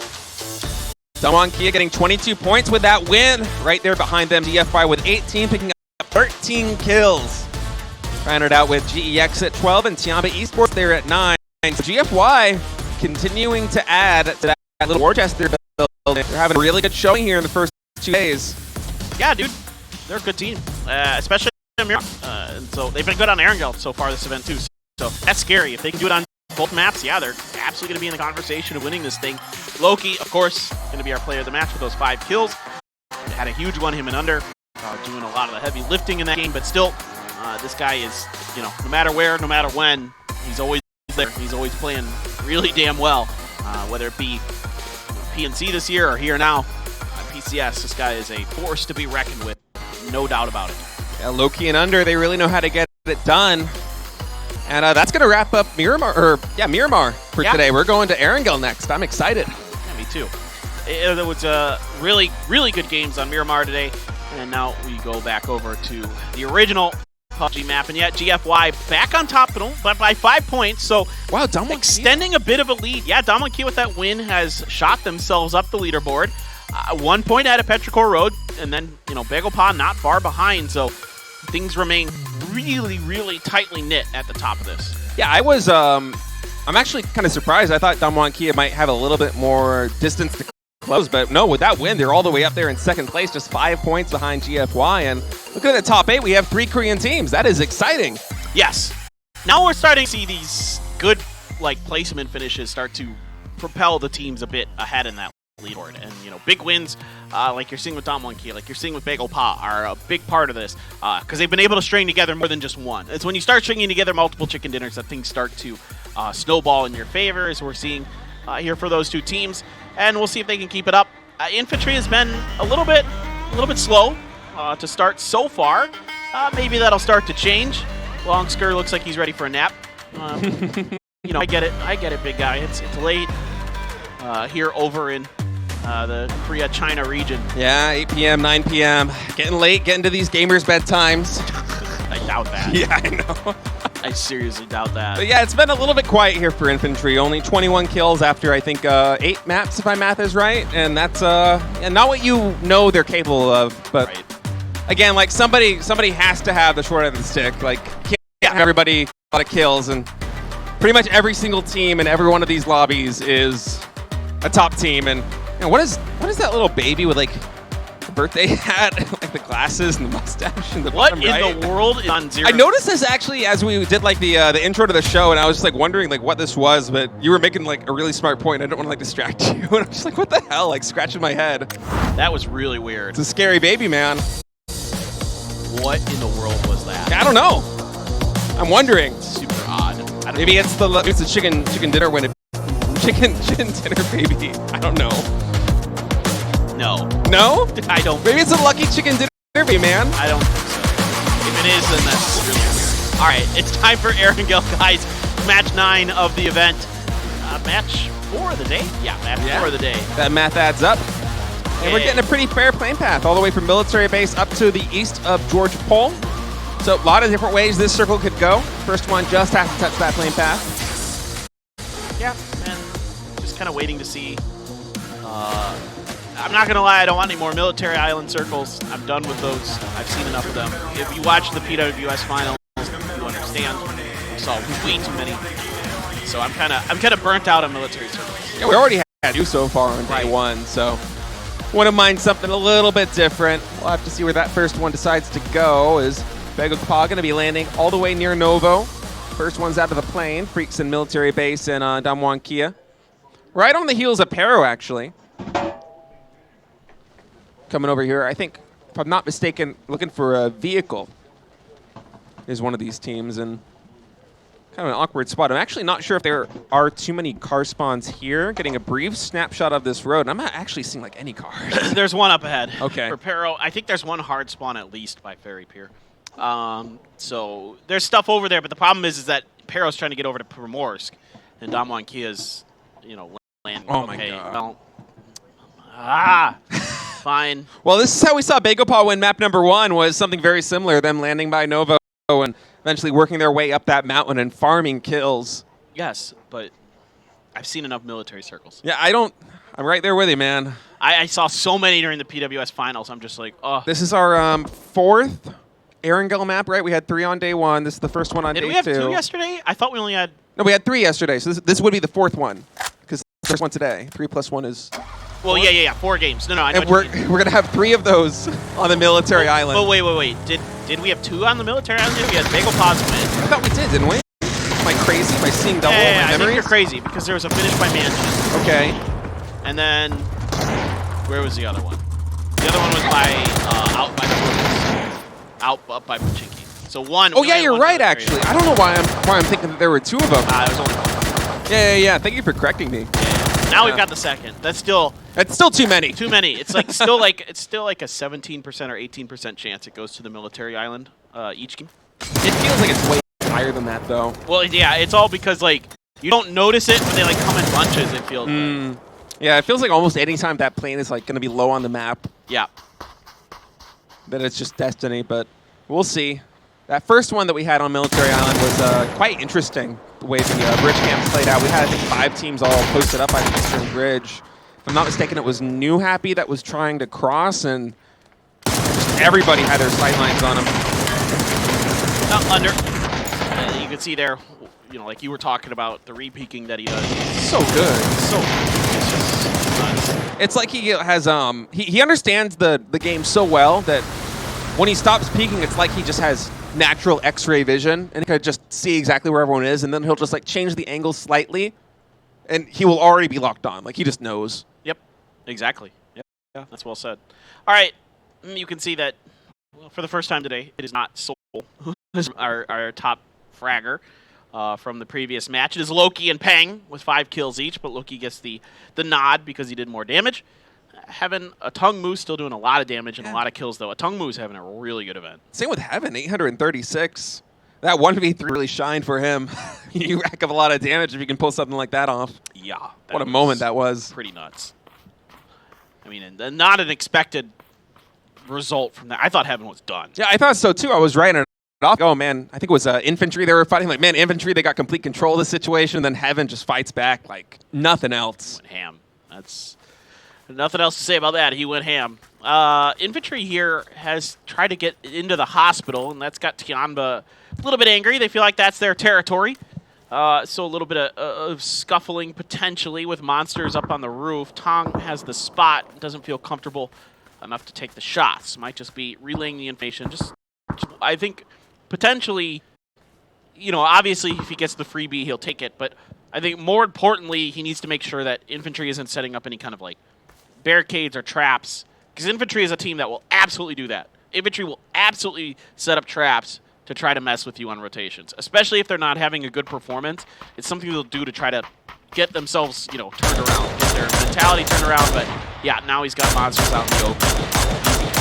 Yeah, waited for a long time to get that one, and that's going to be a kill coming down on Infantry. Longskirt does fight back, but vainly, as this 2-2 split's going to turn into a 2-1 split with Infantry losing the first man of the match. And Tiamba now just going to be happily working their way down south of Georgia Pole. GEX, in the meantime, just looting to the north of Prim. All these little tiny household compounds along these roads. Nice shoreline property. It's beautiful this it time is. of year, I swear. Right by the swamp. Yeah, who wouldn't want to be by the You got swamp? Shrek as a neighbor. Yeah, exactly. Yeah, he's a cool neighbor, I'm sure, you know. Doesn't cause many problems, just that stupid, annoying donkey. It's not that annoying. Just a little bit. Yeah, okay. You yeah. Next thing you're gonna tell me that you like the new Star Wars movies, and then They're not that bad. get out of here. Just leave. I got this. You go. We're done. Not as good as the prequels. I will say that. Well, I mean, yes, but that's not a high bar to get over. All right, GFY. I can call him GFI today. I don't know what's up with me, but GFY making the rotation past the Eastern Bridge. One of the first teams coming in. I think it is Songjung actually with a sightline on this. It's getting a little bit of shots off, but nothing really connecting as GFY is going to safely make their way all the way down here towards the military base. Going to see exactly where they decide to go, as there's a lot of real estate up for grabs in this area. Well, there sort of is. But I mean, it's the southern part of the military island just is sparse in general. But what's open down there is like the shelters and a few things. But Guangdong has been doing this thing recently where they split out 2-2, send 2 down to the houses that are just to the dead south of the military base there on the other side of the southern road. The one that's you can see the very edges here on Loki's screen. You can see those 2 players. That's been kind of the Freaks' MO on these military circles like this that kind of encompass the entire island. Mm-hmm. And the reason is that, you know, it gives them kind of the ability if it's I almost said a bad word. Yeah, I know. If it's a bad shift. And it wasn't even like I was trying to say the bad word. It was I was trying to combine the word shift and yeah. Anyway, if it's an unfavorable, you know, kind of maneuver, this gives the Freaks the ability to kind of hedge their bets in terms of, do I go south? If it goes way south, is that compound? If you have that compound in the circle anywhere near it, you are going to be putting up some good numbers, some good kills, and having a good game. Yeah, they've already had 2-2 splits work for them. As that was, I think, their Miramar game where they translated a win was when they had a nice 2-2 split with 2 players playing the top side of the circle, 2 on the hill to the south, and we'll see how it pans out. Right now, Petrichor Road going to be taking the boat all the way in, and this is actually this is to the west of Prim. I hope they have some gas cans. That's a journey and a half. Am I mistaken? Where the heck are they? Oh, they're down here. I can't even see them on the map. No, never mind. I was getting infantry confused with them. Infantry is also making a mad dash. I just saw their Doritos. I can't. If you look at the map screen, you can't actually see Petrichor Road because they're covered up by the teams and the header here. Yeah, that was a little bit disorienting, but no, they're going to be working all the way around. It's actually infantry to the west of Prim that's going to have a long journey ahead of them. And Tiamba's gatekeeping the bridge, the western bridge. Nobody's. We saw on the eastern bridge last time. Remember this? That there were like a bunch of teams there. It's now 5 nobody's teams there. Yeah, now nobody's there. Yeah, no one's there, and Pero going to have a nice landing spot over here as not too much is covered. Two Heart might just be. Oh, nice little trick there. Yo, that was Tony Hawk Pro Skater. Was that intentional? Absolutely, man. I told you swagger. That's how you play. Look at what he's doing. Who was driving? Totally. Who was driving that? Who's driving that thing? Is it Bill? I think Bill was driving. I saw him with the steering wheel icon next to it. He's got some cool points. I think. I don't know. Shava looking to connect over with Ghibli. So the last remaining teams on the main island. I appreciate the little performance that Pero put on for us there. It was very nice. Yeah, that's very good. Ghibli's, they're trying to set up for the swim across where they like leave somebody, you know, on the land to watch them swim, I think. But the problem is I think the Donuts have the exact same plan. Yeah. That means they have to fight for this particular piece of territory. It's not an ideal fight to have, but well, sometimes when you have similar ideas, you hope that no one else has the same idea. Well, if they do, you know, when there's two ideologies that clash like that, there's oftentimes no other solution other than violence. Yeah, well said. A little bit more philosophical than I was expecting. Hey. Oh, we're going to be centering up all the way down in the south, so Damwon Kia going to be happy with this, and the Freaks, their 2-2 split is still fully in the circle now.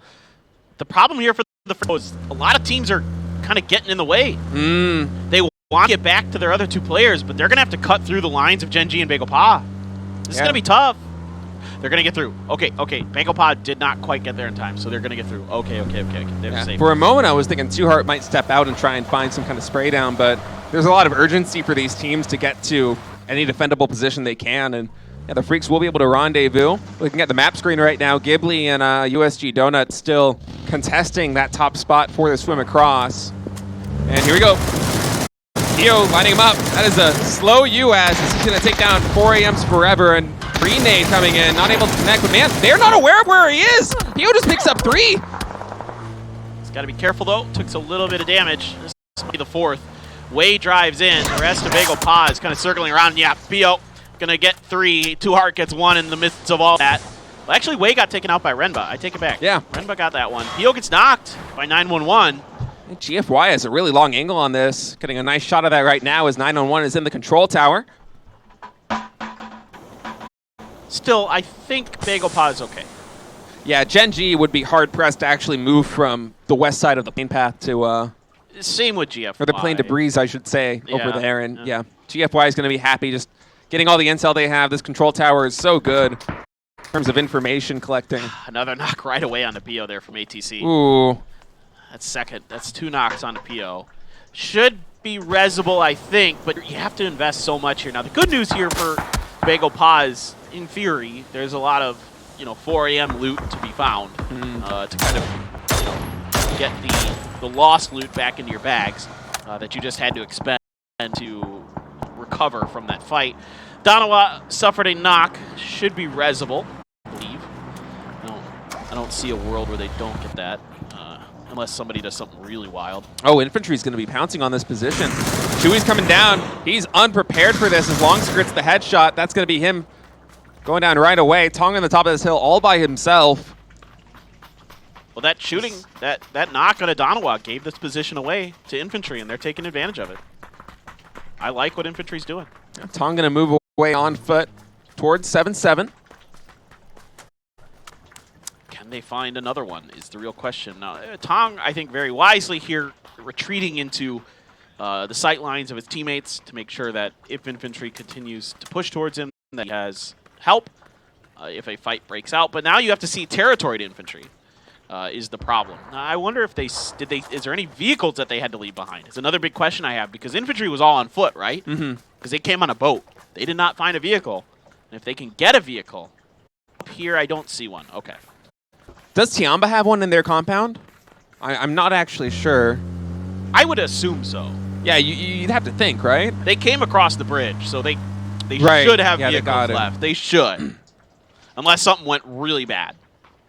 Ghibli, one of the few teams still in the blue on the main island right now, as they're making their dash across the western bridge to come in. Now this fight between Tiamba and infantry now popping off as a circle all the way down.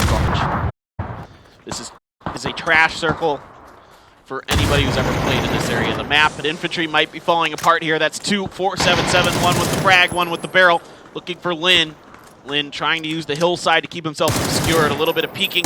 Tong can see the head and is going to go for it. And his teammate is going to get the damage. 7-7 looking to finish the job. Lin just has to try to find some kind of safety. Might just have to hide in this house, but we'll see if Tiamba wants to try to finish the job. Yeah, New Happy now coming in on the position of GFY, perhaps unaware that this is occupied, as Pang coming up, going to try and find an angle.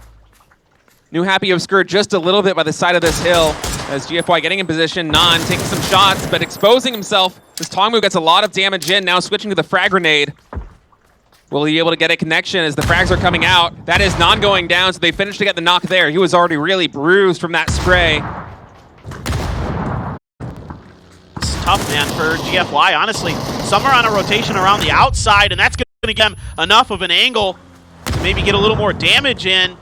New Happy here in dire straits. They're really beat up, non-rezzed, but very weak. Some more grenades coming through. Let's see if GFY can get some more damage done. Yeah, behind all this, GEX did go down. Now Pang continuing to try and find an angle, but that nade was right on top of him. Non fires back and gets his revenge. That's Pang going down. Ming Ming now looking to find some bodies with this nade himself. Does spot out. 911 gets a lot of damage in, not able to connect. Finally gets the headshot to secure the knock. As GFY now with only 2 players up. Tongmu going to try and scramble here on the bottom. Summer rolling in, but Summer gets taken down. Ming Ming actually getting in on this. Man, look at that. GFY, the world of hurt is New Happy. Ming Ming just came alive there with that barrel. I just absolutely just started feeling it. You know, got that repeat. Pang was trying to escape to safety. Caught him coming down that hill, or was it 911? One of the two. And then just that spray on that buggy that was driving by. Absolutely insane stuff from him. But now they're in the blue. Now they've got Bagel Pa on top. One more hit's going to do it. Actually, it's the blue that's going to take Ming Ming down. All that hard work for naught in terms of getting any further into this game. A solid performance from him in that battle, but in the long run, you know, Bagel Pa's high ground position going to be tough. Tong, hello? Tong's getting a lot of damage in on this side of the map right now as Tiamba's going to try and secure this. They are in the blue. They want to really quickly finish this fight off and try and get into the next circle. It's going to be an uphill battle. Woo. Heaven with a really nice spray there continues to pop off following that previous game. He will get 7-7. Is now Ghibli down.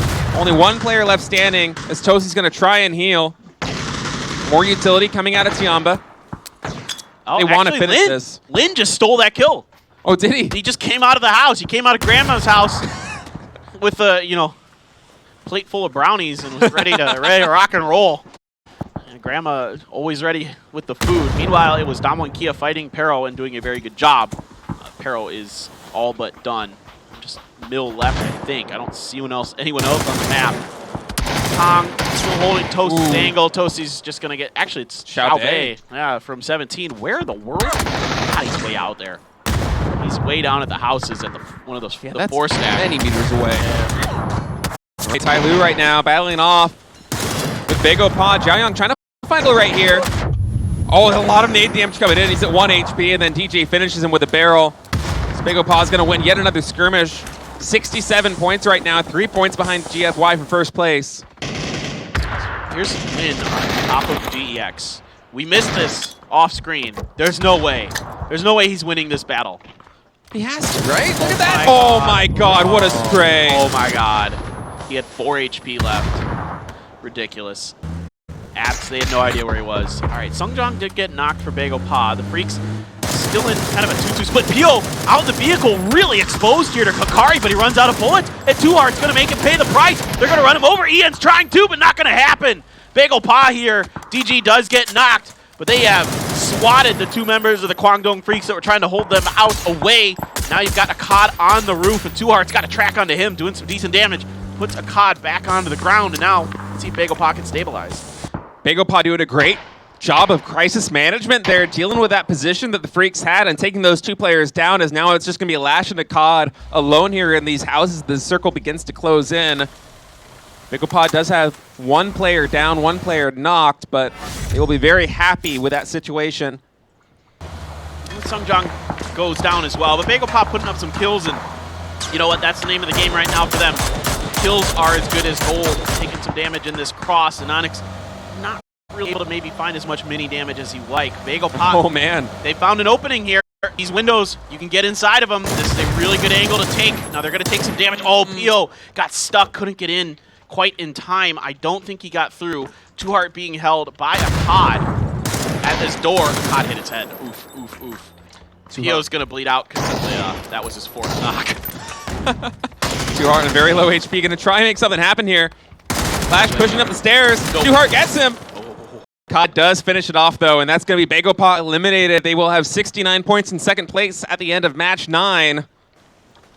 That was close. It was very close. Man, Pio getting caught there really That was tough. spelled the end as Lash had the perfect angle to mow him down. Yeah. The Freaks here, this is the problem I have with this 2-2 split that they do sometimes. Sometimes they get too greedy with it. I would have rather have seen them just collect onto this compound and wait this out, and now play for 4 here at the end. I think that's been a longer term, more like higher percentage play for them in terms of gathering points. I think it would have been slightly better. It is what it is. Donawa now USG. Look at this surround. What the heck happened with that fight with Ghibli and USG, by the way? Like, it just never happened. I think Ghibli just bailed on the position and USG crossed themselves. But well, now USG is getting slaughtered. yeah, USG had a really nice surround on Donawa's position, but Donawa able to just isolate and pick off one player at a time as Americano, see him right there on that wall, was getting picked off, and Corn in the house as well. What a grenade from Lambo. He is on the other side of the road. Oh, yeah, that knock just happened. I thought that was the second knock, but that's the third one. Yeah, exactly. That's the third knock onto USG. Here we're going to see the fight that happened between Damo and Kia and Pero. Pero trying to come down the rock edge, and Loki's in the fisherman's boat here. Just catching some big ones there. Yeah, definitely catching some big ones. Ake's left just about as big as it gets in this lobby. Truth. Absolutely true. Oh, look at this nade. Oh, that's an Olympic level toss right there. Oh, man. And it rolls down and gets Ming. Oh, man. Yo.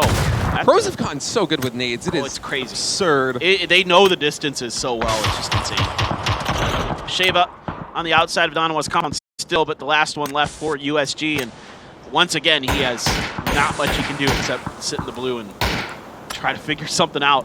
Loki Rezable, but it's going to take some more smokes with the Overwatch position that Shao UDD has for 17. So it's a little bit trickier for Dom Kia. Anybody who's played out of that mini pier knows that there is a lot of open ground you have to cover. Very tricky. Yeah, and if anybody has those rocks above you, it is even worse. They got to take Shao UDD down is about as simple as it gets, but the Freaks also getting in on this, looking at the kill feed. COD's going to take down Foxy, and it's just a perfect angle. And Onyx has got the mark. It's a beautiful Woo! It's coming in. Donawa in a lot of trouble right now with 17 Gaming. Shelling him. COD gets another lock on Loki behind this. It's Helen and Lambu both half HP. Man, that nade almost got Lambu. That one should be good. Oh, yeah. 5. See you later. Donawa is eliminated in 6th place in this lobby. That's Bay's 5th kill in this game. He's having a good one. Shao UDD is still watching Damo and Kia. Now they've got 2 members out. Yeah, two out of that area safely, but now he's getting some backup from Lil Ghost. Positioning from Lil Ghost. 2 more members of 17. This might well be 17's first win. Still 4 members of Gen G alive, and the circle shifts in their direction. So 17 is going to try to wipe Damo and Kia out and then play from there. Yeah, Little Ghost trying to get a nice little position here on the front. Does spot out Mental with a spray, gets a little bit of damage in the nade, a little bit too far as well. Shao UDD behind this is going to get Mental knocked, so that's only 1 player left for DK is under. The hero for Damo and Kia does taken out.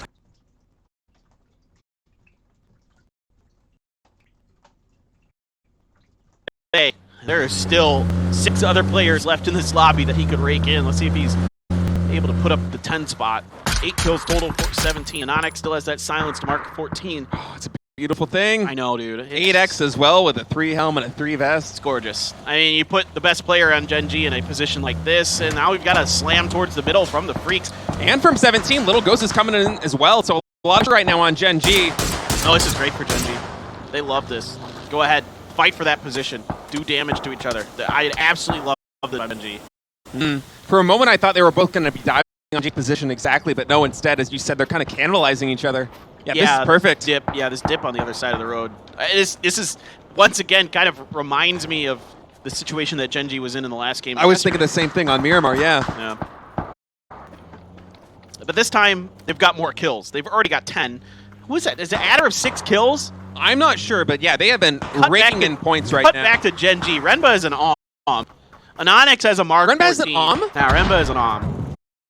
Yeah, your loadouts don't get much better than that. Mark 14 silence and an AWM. This is bogus. I'm jealous, man. Give me these guns. Yeah, they have 6. Renba is 6. What a nade. It's beautiful. Oh, he was still Yep. still invul. You got the iframes, man. Yeah, Renba is 6, Adder with 4. Adder might be finding his 5th here in a second. That grenade's good. And that's the knock. Yeah. Logo's going down right now, so 17, only 2 players up, and they're both on the south side of the road. Akkad is down as well for the Kwangdong Freaks. Slash is trying to get there. Lots of smokes, but their position is pretty hard to work with, and they're going to be eliminated now as Anonix with a nade. We'll clean them up, and it's looking like a Gen G win. Yeah, these last 2 members make it 1 member left with the headshot from Adder Xiaobei down, and just Show left for 17 Gaming. He's got 3 teammates ahead of him to at least try to feed him some kind of info, but he might just walk into the blue and say GG. GG, well played here. As Gen G will at least make sure they get those points. He's repositioning. All right, he's going to make a go for this. I like it. He's going to try to play the top of this hill. Now, if he gets flushed into Renba's direction, okay. It's 1. Renba has the AWM. You have the Mark 14 from Anonix. There you go. Yep, perfect timing right there. As Anonix is going to close it out with a Mark 14, and yeah, getting a little bit of deja vu, reminding me there of the map that we had on Miramar, with Gen G just holding the north side of the road. And they're going to translate that into their second win. 1,300 damage and a ton of kills, as Korea really coming to life here. Day 2 of PCS7 Asia. Yeah, you can see the coaches coming over there. Asura giving Adder a big pat on the shoulder. Very well played from him and Renba. Had huge games. And Onyx doing a ton of damage with that Mark 14, even though it didn't show up in the resulted kills. We saw him in the kill feed, but he didn't have like a lot of kills himself, which is kind of weird, because we were seeing him do a ton of damage with it, but the kills were falling into the hands of Renba and Adder in the long run. But still, very well played here, Gen G. And he's got to have a lot of assists. It felt like he was getting so much damage in, and then players would just get finished by frags. Yeah. They'd have like a third or a quarter of HP left, and a frag that's placed even remotely close to them would just end their day. And yeah, that was a wild finish. Gen G just complete control with an AWM and a Mark 14. Better than that. And you know, 10 kills before they even got to that late game scenario. So they were, you know, doing a great job holding their territory, you know, getting, you know, the crates when they came their way, and putting them to good use. So well played by Gen G. It's a phenomenal game. A lot of fighting on the edges around them that we were focused on. And, once we shifted over to Gen G, it was GG. 17, I think, doing a good job there. You know, raking in as many kills as they could. They had to take down one key out. I love the maneuver they made. They all shifted up to the top of that hill to finish off DK. Like, they had to do that. Yeah, they had to clean up Dalmon. Yes. It was necessary, but by that point, the way the circle had gone, Gen G had just such an iron grip on the side of that road, and for a moment, it looked like 17 and the Freaks coming in, they might just be diving on Gen G's position, having identified the situation, but instead, they just came up a little bit short. They were just trying to get a foothold on that spot, and they're tight line of each other, so they have to fight. And Gen G just taking complete control of the situation from then on. I mean, no other team anywhere remotely close to the manpower or the firepower that Gen G had. They have enough on that side of the road that they can hide behind. That they're able to just make life a living nightmare for the other team on the other side. Ming Ming here, what a great little spray that he has, and then he's going to hear this buggy coming, and then he's like, okay, cool. He gets another. Tong, they got Tong here doing a good job against Ghibli. Bagelpa, yeah, if he just couldn't get in the window. I don't know if he messed up the vault or the vehicle got in his way. I'm not sure what happened there. Yeah, Odyssey that he jumped opposed to just like kind of running around. He might have hit the wrong key, or perhaps. You can't separate those key binds. A lot of pro players I know have a vault. You should have vault. Should have vault separated so that you actually have more control over your character. You guys watching at home don't have that done already. Just go do it now. He might have just kind of goofed on the angle. Sometimes if you don't get the angle right and you hit the vault key, it doesn't really. Or maybe weird, so we tried to so that he could actually vault into the window. It's hard to tell from the angle that we had. We didn't actually see his feet, but yeah, all you can see is Lash spraying him down. yeah, Lash just like perfectly zeroing in on him. I mean, Pio was dead in the water. All right, well, Gen G, 25 points. Yeah, huge game. Massive. 17 with a good game. The Freaks are having a good day. BagelPop continues to have a solid day. I mean, 8 kills. You take that game almost every time. That's great. You are not disappointed in that at all. Gen G killed literally 25% of the other lobby. Like that's nuts. Yeah. 15 kill win. Insane game. I think that's the biggest win that we've had so far at PCS 7. I'm not mistaken. We've had some low 20s, but I don't think we've had 25 just yet. That was huge. It's up there. Yeah, for sure. For sure. I mean, yeah, they're just now they're starting to come alive. I mean, this is scary. If Gen G starts to play well, you know, then everybody else starts shaking in their boots because there's so much firepower in this team. It's absolutely scary. What's really been kind of concerning, I mean, 7 kills for Adder is ridiculous, and then Renba at 6. That's a lot of kills. Adder going to be the MVP of that match. 7 kills, 46% of the kills. Gen G and 600 damage, really pulling his weight as Gen G really firing on all cylinders on the first Erangel map of the day. Yes. Yes, and exciting for Gen G fans. This is the team that you expected them to be with, again, as much firepower as here. You know, with Renba and Onyx, easily 2 of the 5 best fraggers in Korea, hands down. Wow. And now they're on How top. the turntable turns. Now we've got 3 Korean teams. We've been saying it. They keep winning. When are they going to come to the top? Finally happen. Look at that. Gen G, followed by Damwon Kia, Games Forever Young, and then BagelPop rounding out the top 4. But only 4 points separating BagelPop from first place with Gen G. It is so close right now. It's crazy close. I love it. I love what we're seeing. 17's at 67, 64 for Petrichor Road, 60 for New Happy. I mean, it is wildly close. 20 points from 8th to 1st. But it is, I mean, what an event we've had here so far. So many great, you know, moments from all of these teams and these players. But with the way everything is shaping up in that top half of that leaderboard, it is going to be potentially a hell of a finish. Like we're talking about like 5 teams that are in it on that last day to win it. So that's the dream that we all want. But guys, we got to take another break. We have 1 more game to go, so don't go anywhere. We've got a lot more, not just today, but tomorrow as well here at PCS 7 Asia. So stay tuned. We'll be back in just a bit. 계속 봐. 계속 봐줘.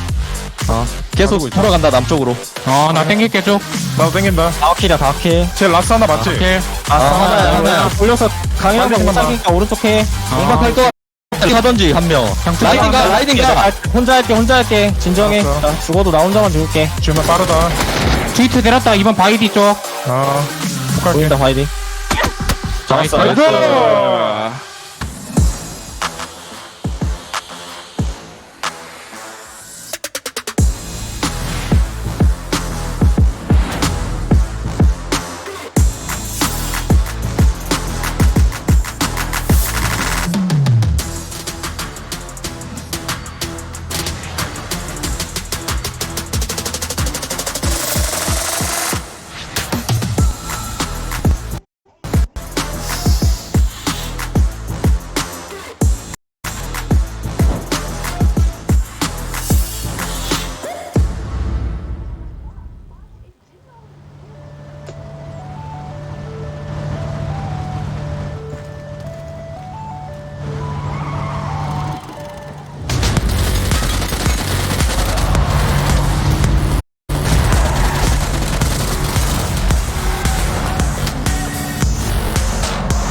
update Destin, a new vehicle, and special new skins. All this and more as we dive into the Update 19.2 patch report. First up, Destin is getting some additional cover in several areas, as well as more cell towers, ascenders, and fuel pumps. You'll also now notice the passage of time and even shifting weather patterns in your Destin games. If your match is going long, starting to feel hangry, look out for the newest Battlegrounds vehicle, the food truck. This sturdy vehicle holds a driver and passenger, while up to 2 others serve up hot food and even hotter lead in the back. There's also new heavy stock in the game to try out on your favorite stock-slotted weapon. You may remember us talking about an animation refresh some time back. This update, you'll start to see the fruits of those efforts with new animations for all weapon operations and player motions. Check them out and let us know what you think. For those looking to really pimp their ride, we've added new special vehicle skins to the game.